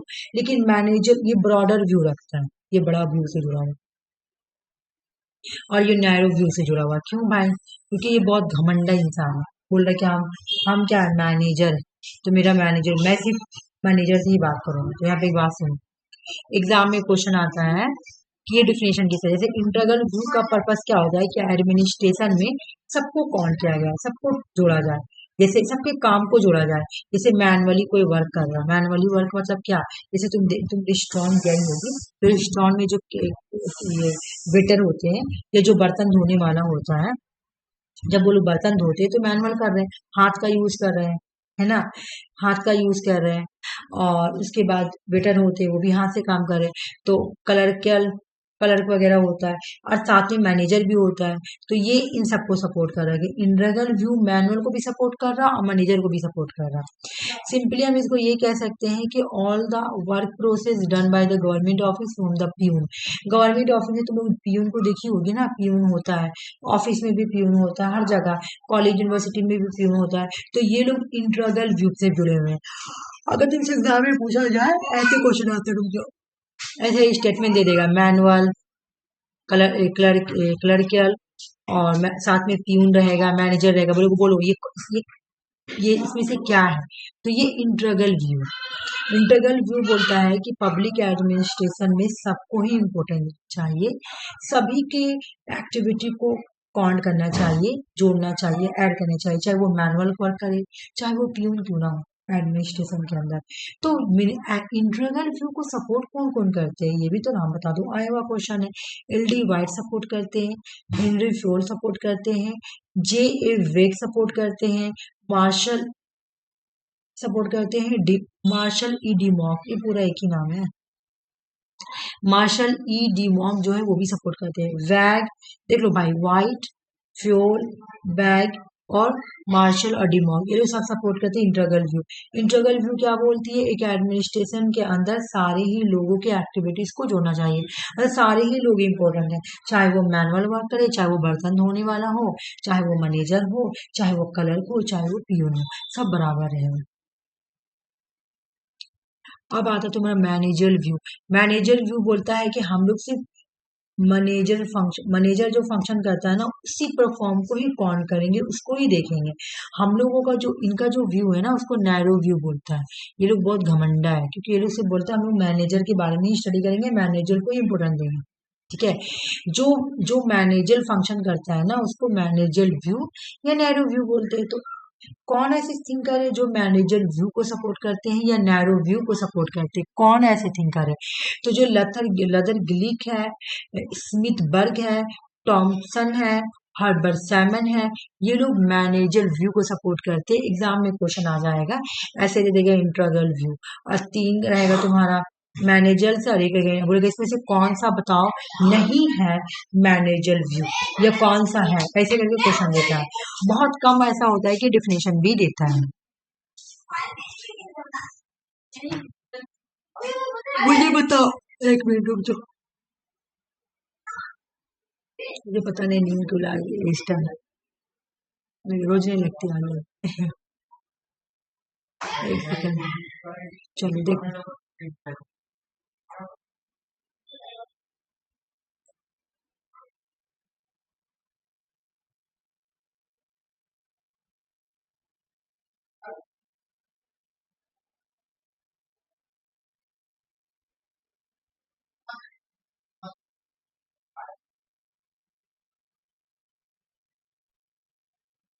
ये कौन सा व्यू है? Public administration integral view, integral view. Integral view, मुझे बताना तुम लोग है क्या गुली किसके अंदर आएंगे? नहीं। फ्यूल आएंगे? हाँ। हाँ। एलडी वाइट आएंगे? हाँ। इंट्रागल व्यू के अंदर तो जो नहीं आएंगे उसमें निकाल, ठीक है। डिमॉग आएंगे और वेग भी आएंगे, बस, ठीक है, हो गया। अब मुझे बताना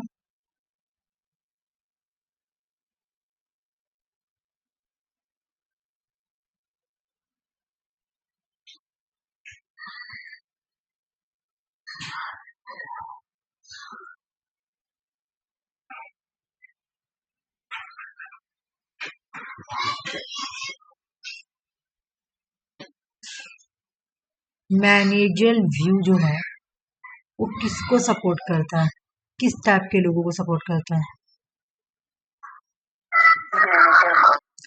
जो मैनेजर फंक्शन करते हैं, ये मैनेजर परफॉर्म को सपोर्ट करता है, ठीक है। मुझे बताओ क्या डिमॉक इसके थिंकर है? नहीं। एलडी वाइट है? नहीं। तो इनको काटो। नहीं। गुलिक है? गुलिक है। गुलिक है। स्मिथ बर्ग है? साइमन है। हाँ सैमन है। स्मिथ बर्ग, टॉमसन और तुम्हारा सैम, ये लोग मैनेजर व्यू या तुम्हारा नैरो व्यू को सपोर्ट कर। और ब्रॉडर व्यू वाला हो गया तुम्हारा कौन? इंट्रागल वाला, ठीक है। चलो ये तो तुम्हारा कंप्लीट हो गया, ये वाला पेज कंप्लीट हो गया। और मैं new public administration, new public management start करती हूँ, ठीक है। न्यू पब्लिक मैनेजमेंट आ गया।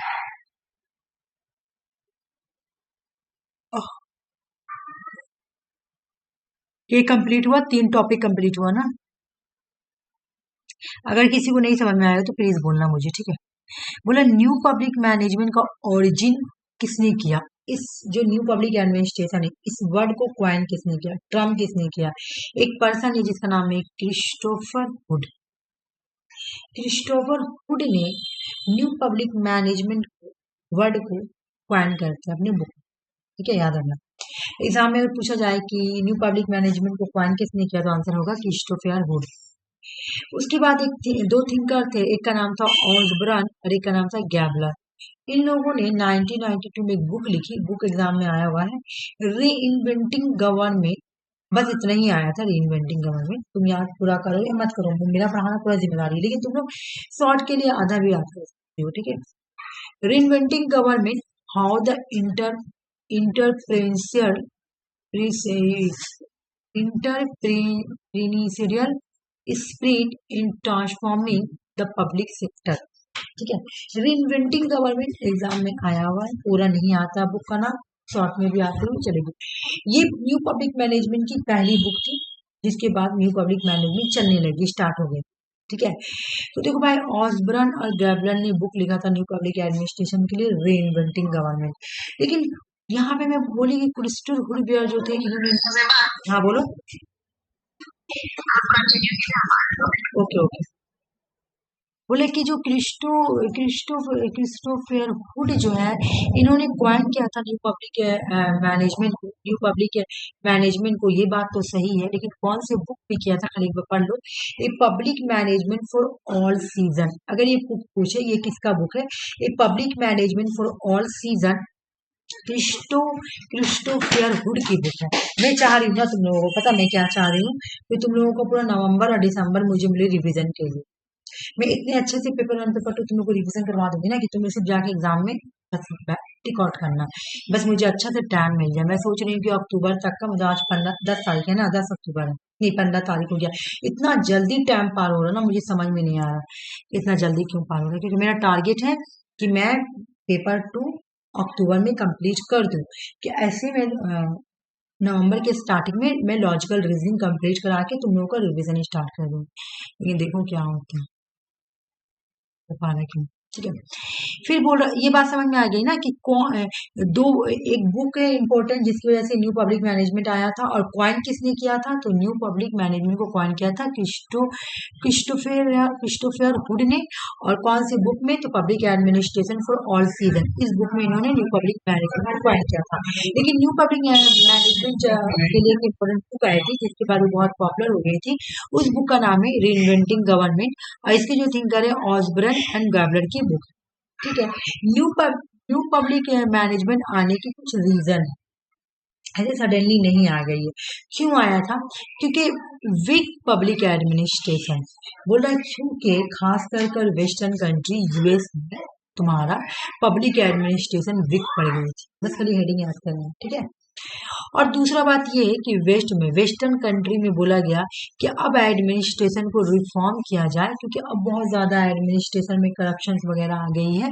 तो अब हम लोग को एडमिनिस्ट्रेशन को रिफॉर्म करना पड़ेगा। न्यू पब्लिक एडमिनिस्ट्रेशन को हटाकर न्यू पब्लिक मैनेजमेंट लाना पड़ेगा, ठीक है ना। हम लोग पहले पढ़े इक्वेशन ऑफ पब्लिक एडमिनिस्ट्रेशन, फिर हम लोग पढ़े न्यू पब्लिक एडमिनिस्ट्रेशन, अब हम लोग पढ़े न्यू पब्लिक मैनेजमेंट। अब मैनेजमेंट वाला पीरियड आएगा, बोला। फिर उसके बाद देखो यहीं पर, जब न्यू पब्लिक एडमिनिस्ट्रेशन आया था तो मीनू बुक कॉन्फ्रेंस 1 आया था, लेकिन जब न्यू पब्लिक मैनेजमेंट आया तो मीनू बुक कॉन्फ्रेंस 2 आया, देख लो। ठीक है, और यहाँ पे रीइन्वेंटिंग गवर्नमेंट भी आया था। रीइन्वेंटिंग गवर्नमेंट का मतलब क्या, कि अब गवर्नमेंट क्या करेगी, अब गवर्नमेंट जो है ना, इनिशिएटिव गवर्नमेंट ऑपरेशन, अब गवर्नमेंट को चलाने के लिए और भी एफर्ट करेगी, और भी एफर्ट करेगी, सिटीजन के नीड को समझेगी। ठीक है, मतलब यहाँ पे पता है क्या बोला जा रहा है, मैं तुम लोगों को भी बता रही हूँ। बोला गया कि देखो भाई, पहले आया traditional public administration. Traditional public administration में क्या था, ब्यूरोक्रेसी ब्यूरोक्रेसी बहुत ज्यादा, ब्यूरोक्रेसी लोग का ही बोलबाला था। फिर आया new public administration. New public administration आया तो बहुत ज्यादा वैल्यू लैंडेड है ना, वैल्यू पे फोकस कर रहा था, क्लाइंट पे फोकस कर रहा था, ये सब था। लेकिन अब आया न्यू पब्लिक मैनेजमेंट, तो न्यू पब्लिक मैनेजमेंट बोल रहा ना कि आप देखिए भाई, अब हम लोग न्यू पब्लिक मैनेजमेंट क्या, इसका मतलब क्या है, अब हम लोग पब एडमिनिस्ट्रेशन में मैनेजमेंट बुलाएंगे। मैनेजमेंट क्या, जैसे तुम लोग देखी होगी। अब मैं आज का बात बता रही हूँ, जैसे कि आज मैं गई ओबीसी ऑफिस बनाने के लिए, ठीक है ना। मेरा पता है जनरल कैटेगरी में ओबीसी, अब होगा भी नहीं तो, ठीक है।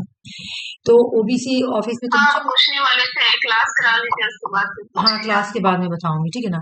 मान लो कि मैं गए ओबीसी ऑफिस, ठीक है ना। हाँ, लेकिन मैं जब ओबीसी ऑफिस गए तो मेरा जो काम रहेगा ना वो जल्दी नहीं करेगा। क्यों, क्योंकि उसको क्या जरूरत है, तो गवर्नमेंट से पैसा ले रहा, हम लोग से थोड़ी पैसा ले रहा।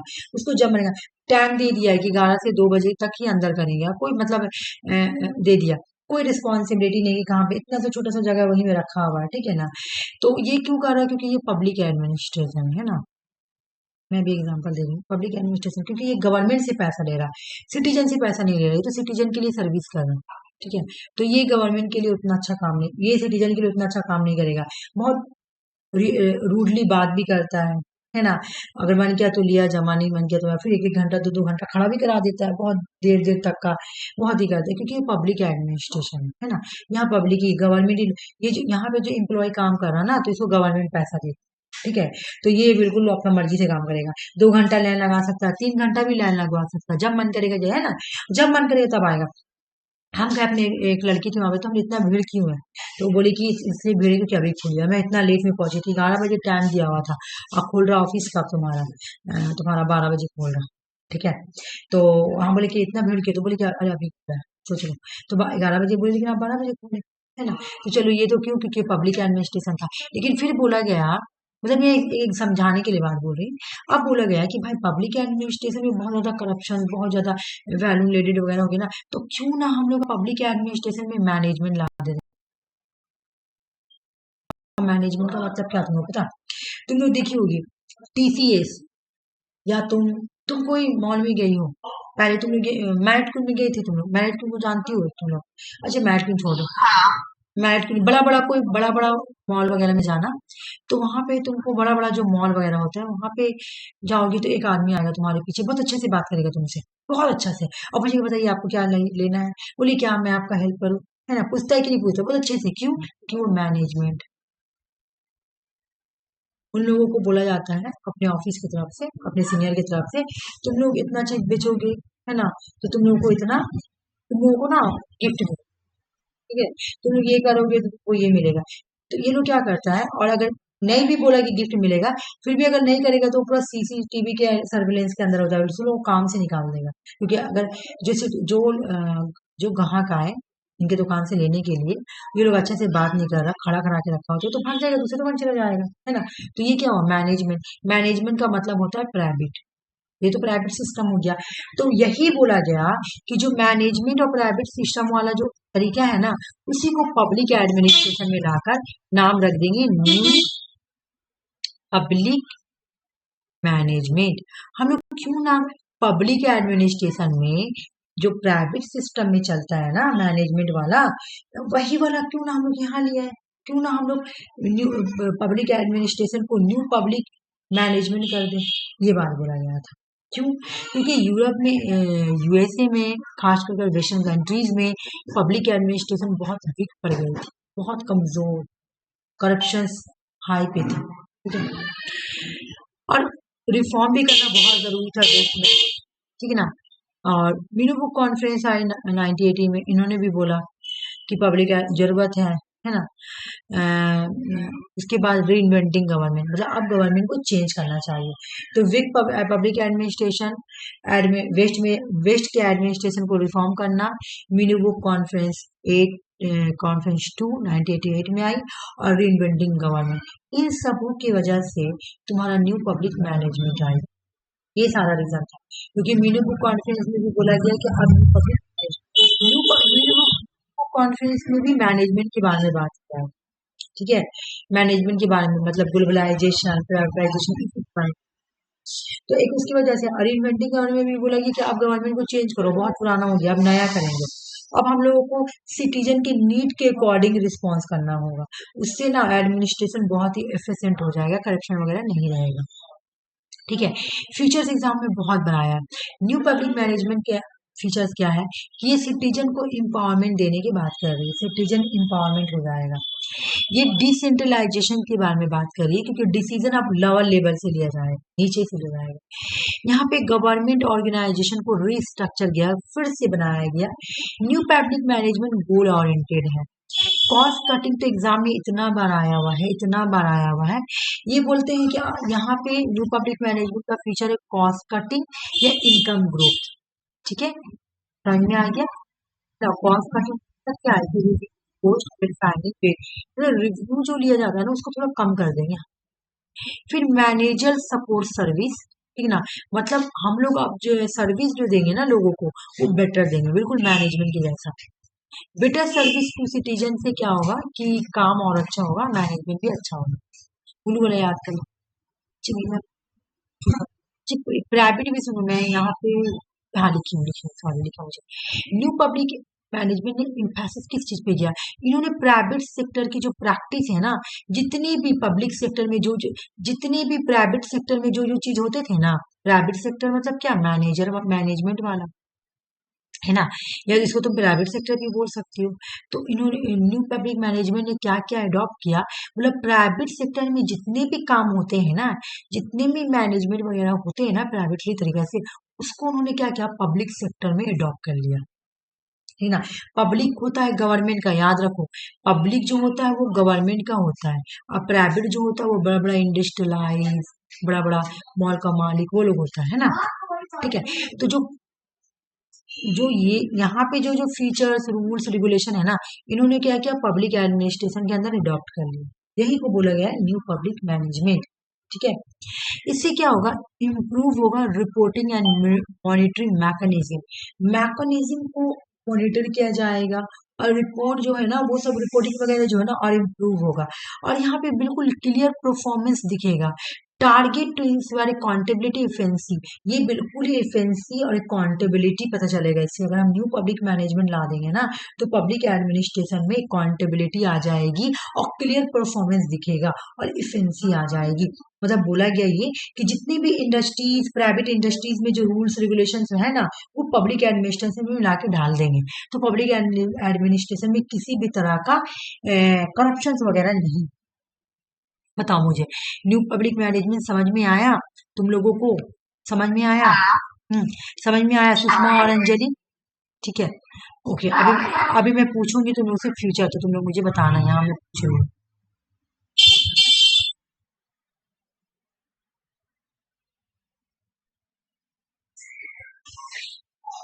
मैं पढ़ा दूंगी तो ऐसा करके पढ़ा दूंगी तो अच्छा नहीं है।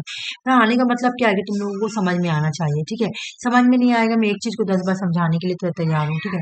तो प्लीज तुम लोग समझना, तभी हाँ बोलना है।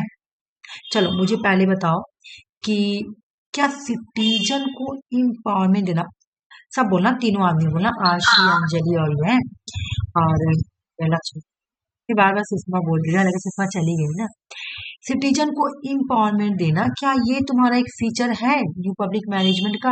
हाँ है। न्यू पब्लिक मैनेजमेंट से के आने की वजह से सिटीजन को क्या मिल गया, इम्पावरमेंट मिल गया, एक फीचर हो गया। क्या ये डिसेंट्रलाइजेशन है, इसके आने से डिसेंट्रलाइजेशन हुआ? क्या ये कॉस्ट कटिंग है? क्या ये कॉस्ट कटिंग है? ठीक है। अच्छा, ये प्राइवेट सेक्टर पे फोकस करती है? बोलो। ये परफॉर्मेंस के ऊपर फोकस करती है? हाँ बिल्कुल। ये परफॉर्मेंस के ऊपर फोकस कर रही है? बिल्कुल हाँ। ठीक है ना। ये गोल ओरिएंटेशन है?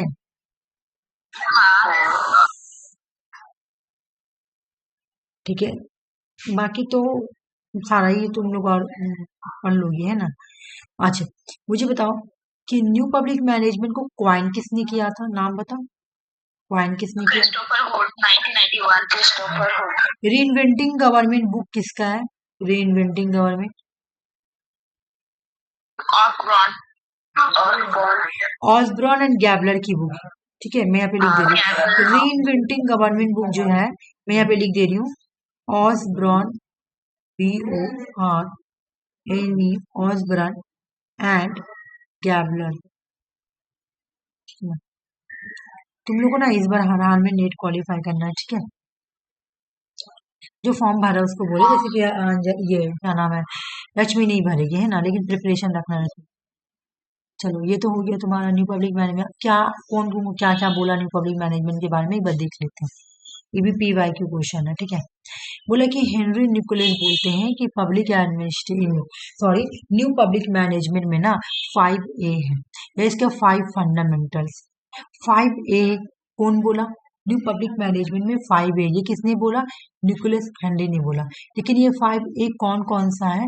Alertness, agility, adaptability, alignment, accountability. याद करो, ये एग्जाम में आया हुआ क्वेश्चन है। निकोलस हेनरी बोलते हैं कि न्यू पब्लिक मैनेजमेंट में 5A है या 5 फंडामेंटल्स। ठीक है। तो 5A में मतलब है alertness, agility, adaptability, alignment, accountability. ठीक है, समझ में आ गया? आ जाओ। उसके बाद एक और पर्सन है, पैट्रिक ढूनलेवी। ये बोलते हैं कि न्यू पब्लिक एडमिनिस्ट्रेशन के कुछ कंपोनेंट्स, ठीक है ना, कुछ कंपोनेंट्स हैं। कंपोनेंट्स, जो ये कंपोनेंट्स है ना, इसका एम होता है कि पब्लिक एडमिनिस्ट्रेशन को रिफॉर्म करना और एफिशिएंट बनाना, फ्लेक्सिबल बनाना और रिस्पॉन्सिव बनाना। तो ये जो कंपोनेंट्स है ये कौन कौन सा है? डिसएग्रीमेंटेशन, कंपटीशन, इंसेंटिवेशन। अब एक मेरी बात सुनो, ये आया हुआ ये भी क्वेश्चन, ठीक ना? इंसेंटिवाइजेशन समझ में आ गया? 3 तरह के कंपोनेंट्स हैं और 5A है। मुझे बताओ तुम लोग कि 5A क्या क्या है, बताओ। adaptability, हाँ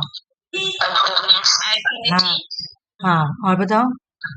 accountability, हाँ alignment, हाँ, नहीं, एजिलिटी, अलर्टनेस, agility, हाँ एजिलिटी, हाँ adaptability, alignment, accountability.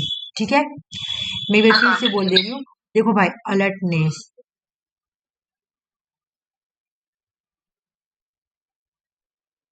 Alertness 1 number, agility 2 number, adaptability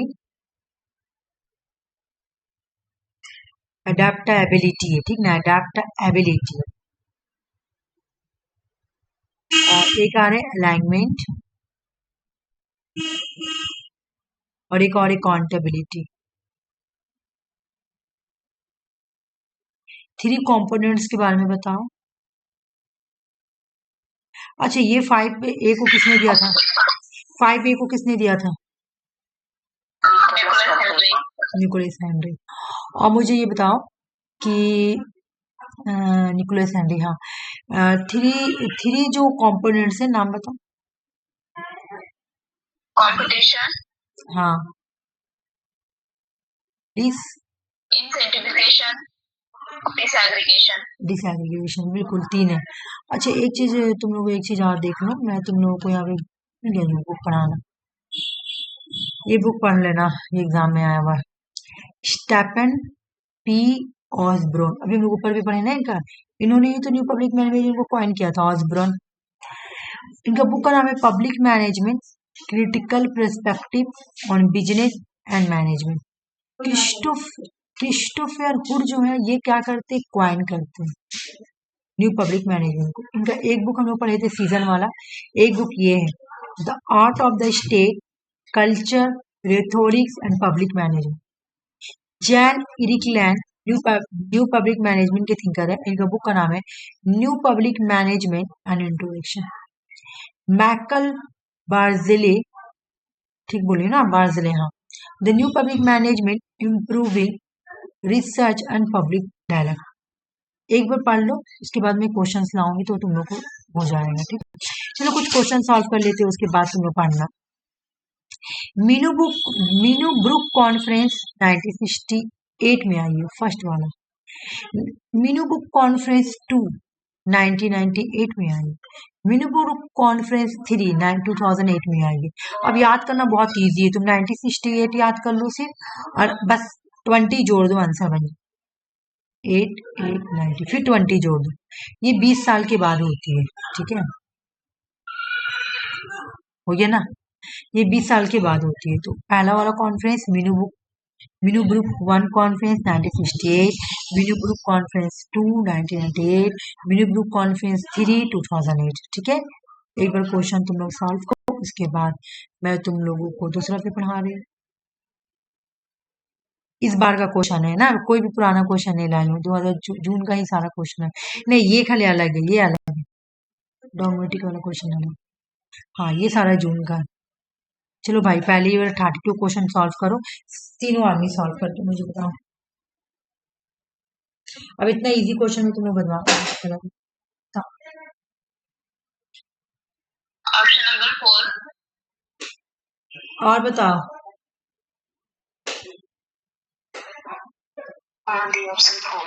बोलो अंजलि, कल ये पढ़ाए थे ना, psychological needs, estimates needs, security needs, self actualisation needs, spiritual needs तो नहीं होता है, मैस्लो की हायरार्की थ्योरी ऑफ नीड्स में, तो आंसर हो गया ए बी सी डी। ठीक है, अंजलि आंसर बताओ तुम भी।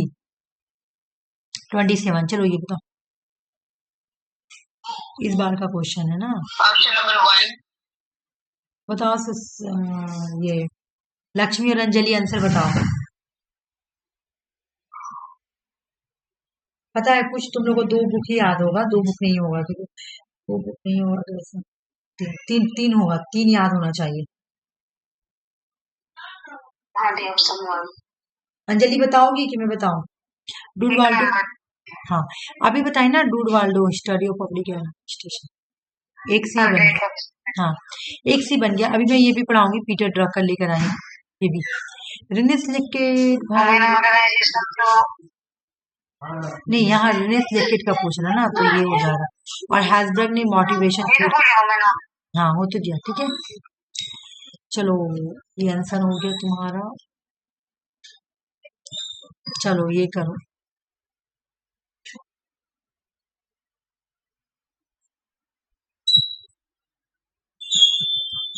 एक से ही बन जाएगा, इजी वाला पकड़ो और आंसर बना लो, एक से ही बन जाएगा।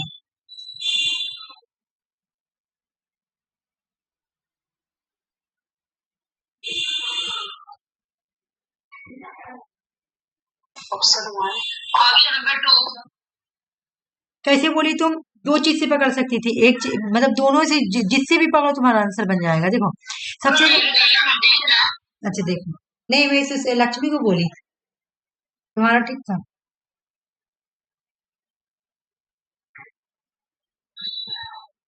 अभी मैं तुम लोगों को पढ़ा रही थी ना, मैं बता रही हूँ जो अभी मैं पढ़ा रही, चलो वो छोड़ दो, मैं पहले इजी वे में जा रही हूँ। हायरार्की ऑफ नीड्स किसका है? कल मैं इतना पढ़ाई थी, हायरार्की ऑफ नीड्स किसका है? मैस्लो का, डी का बन गया। अब एक और बात सुनो, कल मैं पढ़ाई थी पब्लिक एडमिनिस्ट्रेशन, साइंटिफिक मैनेजमेंट के बारे में बात कौन करता है? टेलर, ठीक है। टेलर। पब्लिक एडमिनिस्ट्रेशन में साइंस के बारे में कौन बात करता है? ओ ये तुम्हारा जो विल्सन आ गया, total study of public administration, एक और 2 दिया हुआ है मैं, और बुलिक का क्या दिया? Principle of organisation. अच्छा ये भी दोनों डिफरेंट है, लेकिन तुम्हारा 2 से तो बन जाएगा, एक से ही बन जाएगा, ठीक है ना। तो तुम लोग ये गलत नहीं करना चाहिए, हायरार्की ऑफ नीड से तो आराम से बन जाएगा।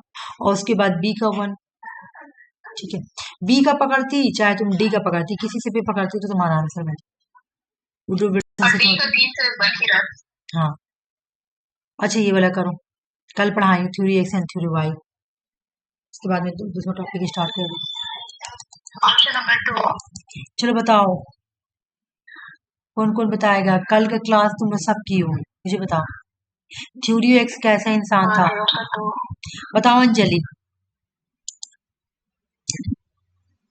यहाँ पे कुछ क्या बोल रहा है? डॉगलेस मैकग्रीगोर, ठीक है। अगर टाइम चाहिए तो मांग लिया करो, लेकिन अगर बताओ, ठीक है, बताने से आंसर सामने आएगा ना। मैं क्या बोली थी, थ्योरी एक्स तो नेगेटिव पर्सन है, उसको कोहर्सिव का जरूरत पड़ता है ना, कोई मारेगा पीटेगा तब कोहर्सिव, ये इसका। और वाई तो अच्छा पर्सन होता है ना, इंट्रीगेशन, सेल्फ कंट्रोल का पढ़ाई थी ना, कि वाई जो होता है वो सेल्फ, 4 नंबर नहीं होगा, बोलो कैसे, मैं बता रही हूँ। मैं कल तुम लोगों को पढ़ाई थी ना कि तुम्हारा ए तो हट जाएगा ना अंजलि, ए तो आराम से हट जाएगा। देखो एक्स जो था, मैं क्या बोली थी, एक्स जो होता है वो उसको कंट्रोल किया जाता है, कोई दूसरे लोग उसको कंट्रोल करते हैं, है ना। लेकिन जो वाई होता है वो सेल्फ कंट्रोल होता है, मैं कल पढ़ाई भी थी तुम लोग कि सेल्फ कंट्रोल, ये खुद से कंट्रोल होता है, ठीक है। इनको कोहर्सिव किया जाता है, मारा पीटा जाता है इनके साथ। देखो उल्टा दिया हुआ है, देख रही हो, एक्स का जो दिया हुआ है यहाँ पे दिया हुआ है, और सेल्फ कंट्रोल यहाँ दिया हुआ है, ठीक है। ये वाई का डेफिनेशन है, ये एक नंबर। अच्छा ये वाला तुम्हें कल पढ़ाए थे, तो चलो ठीक है, डी इसमें है और डी इसमें है, तो डी इसमें, ए तो हटेगा और बी भी हटेगा, तो ए हटा बी हटा, तुम्हारा ये बचा। अच्छा ये भी पढ़ाई थी, लिंकिंग पिन मॉडल किसका, मैं उस दिन पढ़ाई थी, जल्दी से बताओ। लिंकिंग पिन मॉडल में उस दिन क्लास में पढ़ाई थी, बोलो किसका है, भूल गई तुम लोग? तुम लोग का ये टास्क है, लिंकिंग पिन मॉडल के बारे में मुझे बता के ग्रुप में मैसेज करना, मैं ही नहीं बताऊंगी, मैं बता दूंगी तो तुम लोग भूल जाती हो, ठीक ना। तो इसी से आंसर बन गया, तुम ए और बी हटाओगी ना, ए और बी हटा दो, ए और बी हटाए तो ये सब हट गया, ठीक है। लेकिन लिंकिंग पिन मॉडल में उस दिन तुम लोगों को पढ़ाई थी ना, लिंकिंग पिन मॉडल किसका था?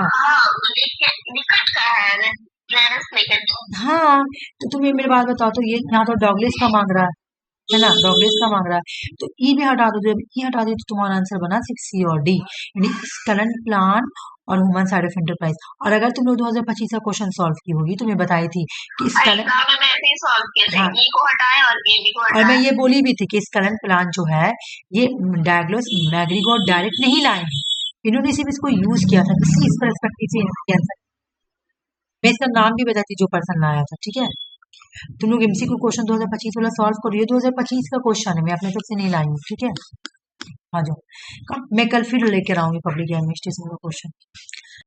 अब देखती हूँ कौन कौन टॉपिक कंप्लीट हो, उसके बाद में दूसरा स्टार्ट कर दूँगी। ये हो गया, ये हो गया, अभी तुम बहुत सारा लाई हो, बड़ा बड़ा टॉपिक तो हो गया। चलो भाई, बहुत अच्छा बात है।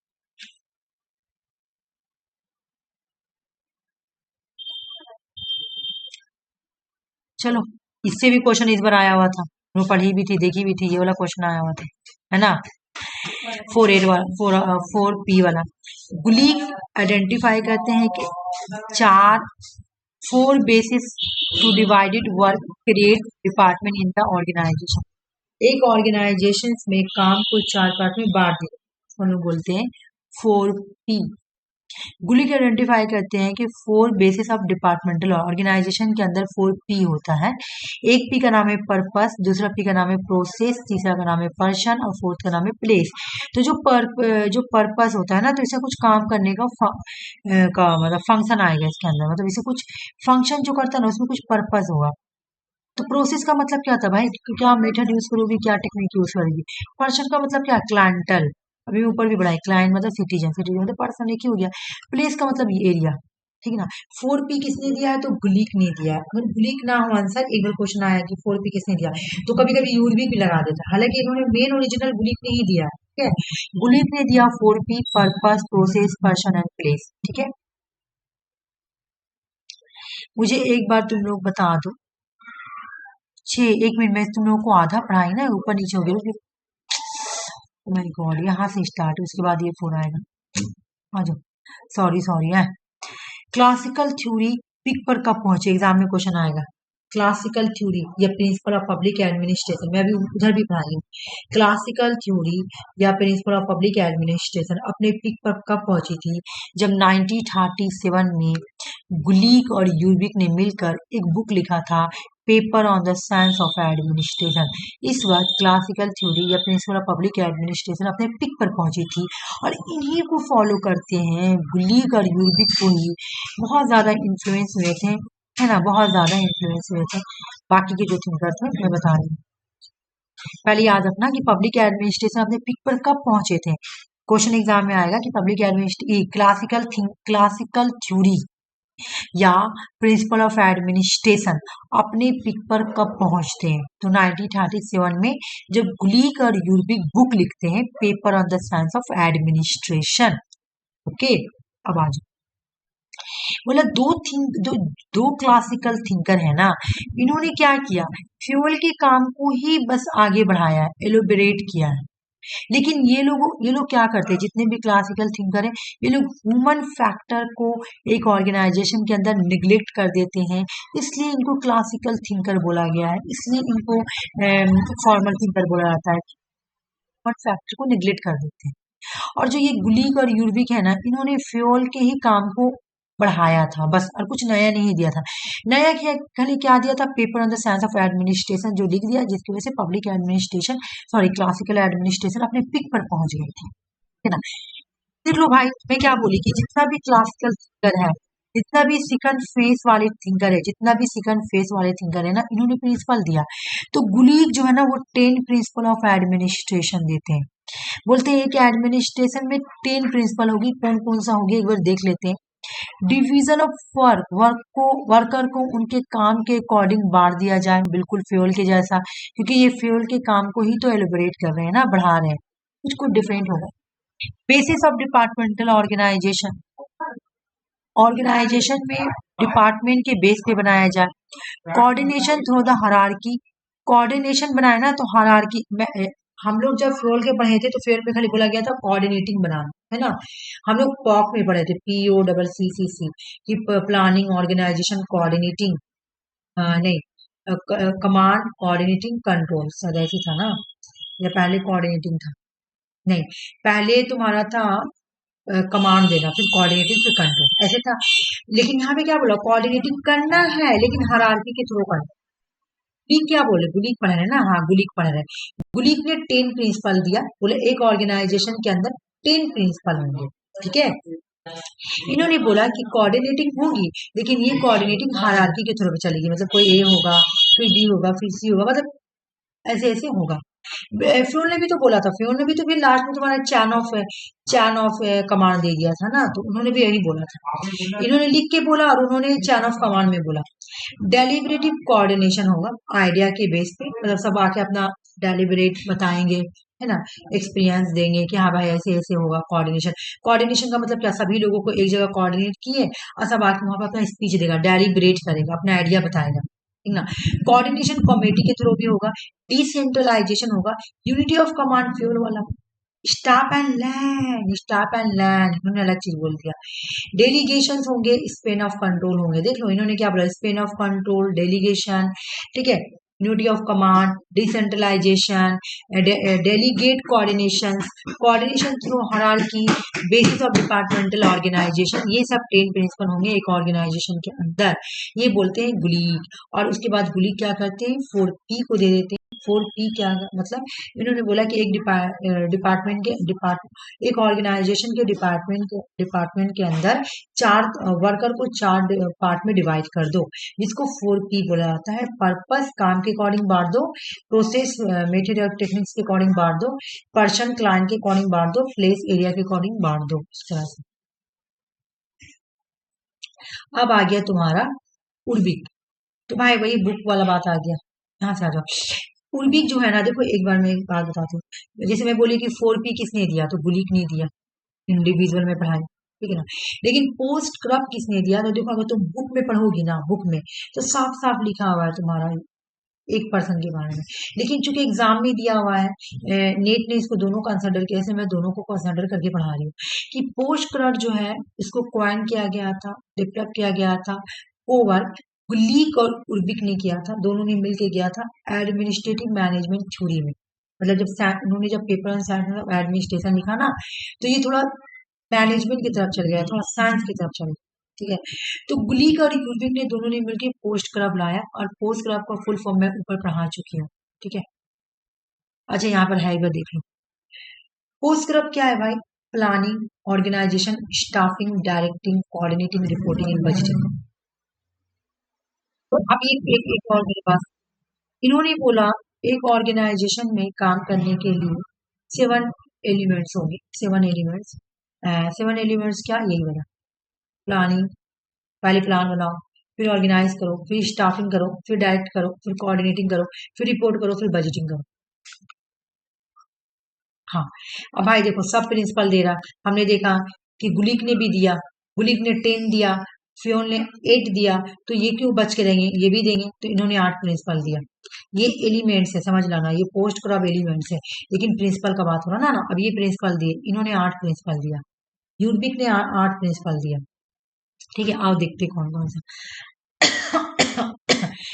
देखो हम लोग पढ़े थे अभी डिवीजन ऑफ वर्क, ये हम लोग गुलिक में भी पढ़े और ये हम लोग फ्यूल में भी पढ़े, डिवीजन ऑफ वर्क। इन्होंने क्या किया, डिवीजन ऑफ वर्क का मतलब क्या है कि लोगों को उनके स्पेशलाइजेशन के अकॉर्डिंग बांट दो, जिस चीज में स्पेशलाइज है उनको बांट दो।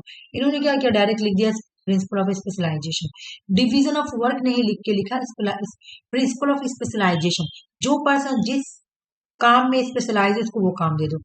कुछ ऑब्जेक्टिव्स, कुछ प्रिंसिपल ऑफ ऑब्जेक्टिव्स, ऑर्गेनाइजेशन के अंदर लोगों का प्रिंसिपल ऑब्जेक्टिव सेट कर रहे हैं, ठीक है, ये ऑब्जेक्टिव पूरा करना है, तो वो अपने प्रिंसिपल को अचीव करने के लिए अच्छा काम करेगा, तो उसे ऑर्गेनाइजेशन रन कर पाएगा।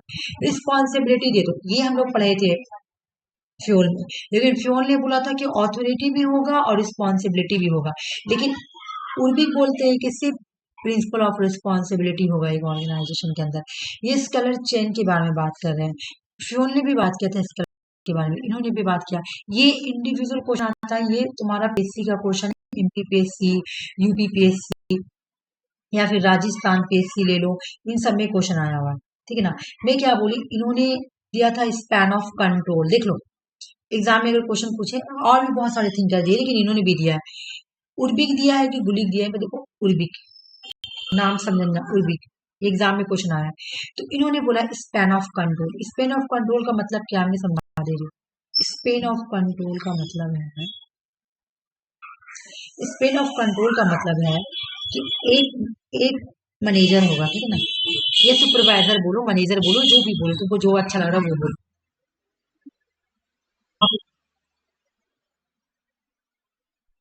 ठीक है ना। पहले स्पेन ऑफ कंट्रोल का मतलब समझ लो, उसके बाद में बताओ।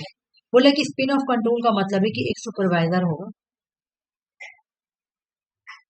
एक सुपरवाइजर के अंदर कितने सबऑर्डिनेट सुपरवाइज हो सकते हैं, ठीक है ना। एक सुपरवाइजर कितने एम्प्लॉय को सुपरवाइज कर सकते हैं, या एडमिनिस्ट्रेटर कर सकते हैं, या कंट्रोल कर सकते हैं, उसी को बोला जाता है स्पेन ऑफ कंट्रोल। क्या ये पांच पांच लोगों को सुपरवाइज कर सकते हैं, क्या ये 6 लोगों को सुपरवाइज कर सकते हैं, उसी को बोला जाता है स्पेन ऑफ कंट्रोल। तो एक बात याद रखो कि जो यूर्बिक है, ये बहुत इंपॉर्टेंट क्वेश्चन है।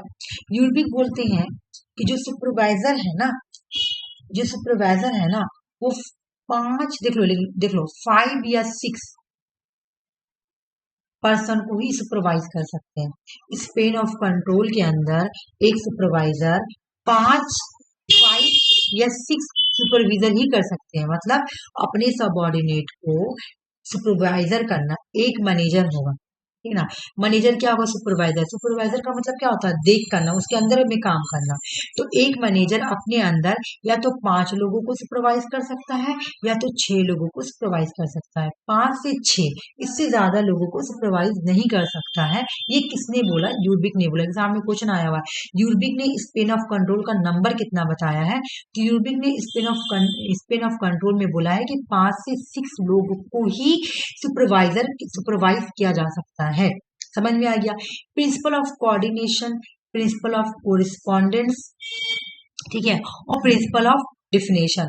इन्होंने बोला एक ऑर्गेनाइजेशन में 8 प्रिंसिपल होती है, और ये किसने बोला, यूर्बिक ने बोला, ठीक है।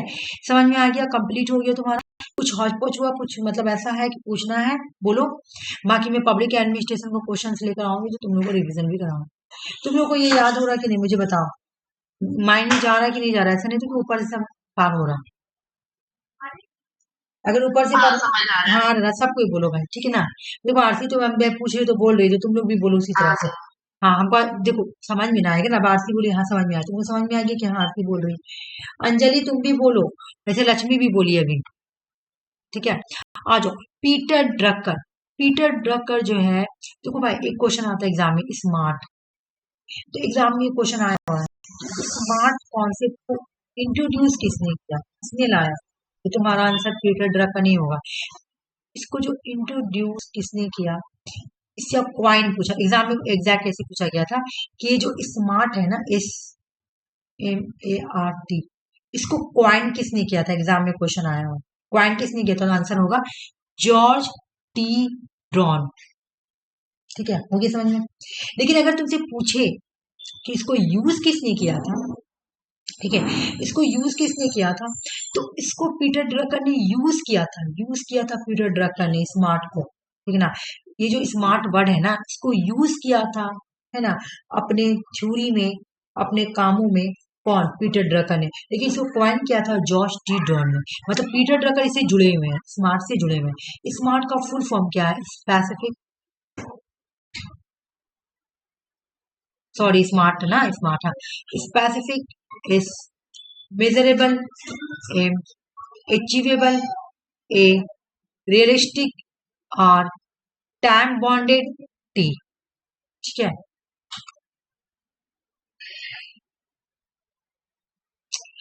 Specific, measurable, achievable, relevant, timeable. एक मिनट सर, क्या है रेलिवेंट, रियलिस्टिक या रेलिवेंट जो भी हो सही होगा, ठीक है,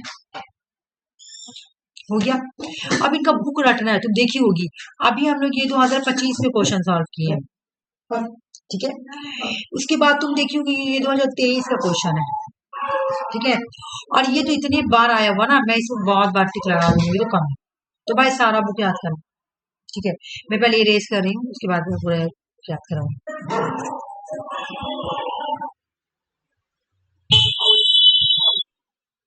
पीटर ड्रकर का पहला बुक का नाम है तुम्हारा प्रैक्टिस ऑफ मैनेजमेंट। ये याद करो, प्रैक्टिस ऑफ मैनेजमेंट, ठीक है। Management by result, the effective executives, age of discontinuity, management task responsibility and practice, management challenge for 21st century, 1999 की बुक है। जून की क्वेश्चन है और पहली बार ये क्वेश्चन जून में ही आई, ठीक है। Practice of management, management by result, effective executives, age of discontinuity, management task responsibility, practice, management challenge for the 21st century. मैं तुम लोगों को कल कोशिश करूंगी क्वेश्चंस लेकर आने के लिए, ठीक है। ये वाला बुक वाला, ये सब जो बुक आया हुआ ना, ये वाला, ठीक है। अब एक और क्वेश्चन आएगा एग्जाम में कि नॉलेज वर्कर किसने क्वाइन किया, किसने दिया, किसने इंट्रोड्यूस किया, तो ये पीटर ड्रकर ने इंट्रोड्यूस किया, ठीक है ना। नॉलेज वर्कर, मैं सिर्फ कम टू द पॉइंट पढ़ाऊंगी, ठीक है। नॉलेज वर्कर किसने इंट्रोड्यूस किया, किसने क्वाइन किया, तो आंसर हो जाएगा पीटर ड्रकर। कब किया? 1959 में। ये तो इतने बार क्वेश्चन आया ना, मैनेजमेंट बाय ऑब्जेक्टिव्स। एमबीओ को किसने दिया, एमबीओ को किसने दिया, एमबीओ को किसने दिया? भाई एक पर्सन ने ही दिया, जिसका नाम था मैनेजमेंट बाय ऑब्जेक्टिव्स। अच्छा, मैं वो पिक्चर नहीं लाई हूँ, वो पिक्चर नहीं लाई हूँ। अच्छा ठीक है, छूट गया मुझे वो पिक्चर। यहाँ पे एक पिक्चर से समझाने वाला, कुछ छुट्टी यार। चलो आ जाओ, चलो। फिर तुम्हारा एक आ गया ये, तुम लोगों को ना मैनेजमेंट बाय ऑब्जेक्टिव्स को अच्छे से याद करना, एग्जाम में बहुत आता है। पहले तो तुम्हारा सेट के लिए भी इम्पोर्टेंट है मैनेजमेंट बाय ऑब्जेक्टिव्स, क्योंकि ये शॉर्ट में है ना। ये पीटर ड्रकर एक्चुअल में नहीं था, ये न्यू सिलेबस में ऐड किया गया था, ठीक है। तो इसलिए और भी इम्पोर्टेंट इसलिए बन जाता है, ठीक है।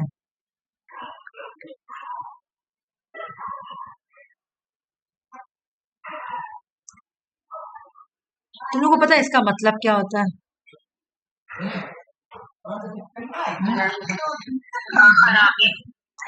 मतलब एक बोला था ना, गुनाह, खराबी, नपाक, है ना। इसका मतलब होता है गुनाह हो गया। एक सेकंड रुको तो,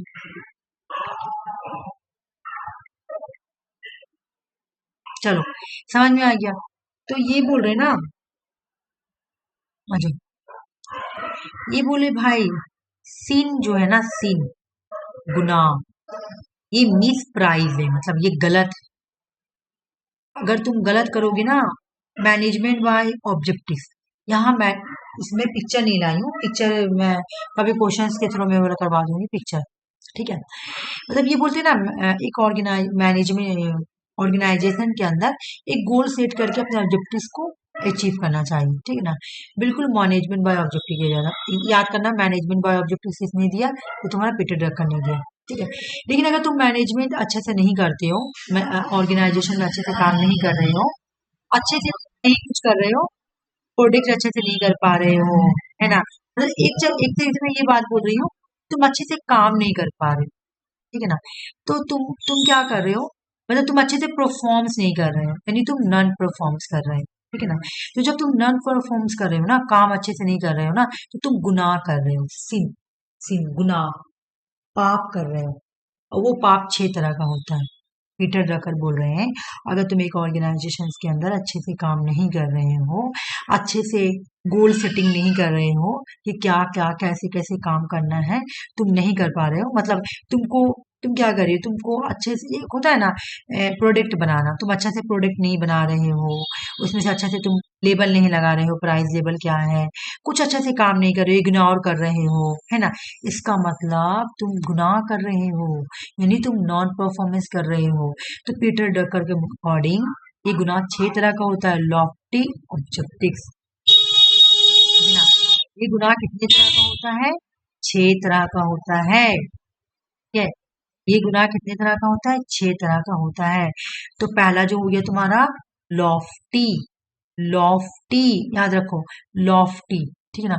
लॉफ्टी ऑब्जेक्टिव्स, तुमने जो पहला गोल किया, सॉरी गुनाह किया, उसका नाम था लॉफ्टी ऑब्जेक्टिव्स, ठीक है। यहाँ पे बोले भाई कि तुम अपना कोई ऑब्जेक्टिव वगैरह सेट करके नहीं, तुमने गोल, तुमने कोई अच्छा से परफॉर्मेंस ही नहीं किया, तुमने नॉन परफॉर्मेंस किया, ठीक है ना।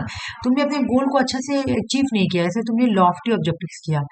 साइमल्टेनियस मल्टीप्लिसिटी, दूसरा तुमने जो गलती किया ना, दूसरा जो तुम्हारा गुनाह है ना, उसका नाम है साइमल्टेनियस मल्टीप्लिसिटी। तीसरा गुनाह का नाम है फैट इज ए ब्यूटीफुल, ठीक है। तीसरा गुनाह का नाम क्या है? Fat is a beautiful. और फोर्थ गुनाह का नाम है, जब तुम अच्छे से परफॉर्म नहीं करोगे तो डॉगमेटिज्म। ये पूरा मत याद करो, बहुत बड़ा हो जाएगा। डॉगमा खाली याद करो, डॉगमा या डॉगमेटिज्म हो जाएगा। डॉगमेटिज्म मतलब खत्म हो जाना, है ना। यानी तुमने एक तरीका का तुमने अच्छा से काम नहीं किया, तुम लॉफ मतलब क्या, मैं यहाँ पे क्या बोली, गुनाह हो रहा है, यानी तुम डॉगमा कर दिए अपने काम में, अच्छा से नहीं किया, अच्छे से परफॉर्म नहीं किया, ठीक है। Failure to the learn from experience, तुम्हारा जो तुमने जो लर्न किया एक्सपीरियंस से वो फेल हो गया। ये लोग बिलीव करते हैं इमोरलिटी, इनएबिलिटी, अबैंडन। देख लो भाई, तुमको ऐसे याद करना, lofty, simultaneous multiplicity, fat is beautiful, dogmatism, failure to learn from experience. Believe जो है, बिलीव होता है इमोरलिटी, इनएबिलिटी पर, नेगेटिव नेगेटिव चीज पे। क्वेश्चन सॉल्व करो, आंसर बन जाएगा। इसमें से कौन कौन सा गुनाह है? सीन है non performance. Non performance contribute करने के लिए तुमको 6 तरह का नंबर सी। सी। और बोलो, हाँ, the option C. अभी बता ना, डॉगमेटिज्म, लॉफ्टी, अच्छा ये भी है ना, अच्छा ये वहां नहीं दिया हुआ ना, attempt to do several things, ये नहीं दिया हुआ 6 में, सिर्फ 2 ही दिया हुआ, ए बी सी, हाँ आंसर सी होगा।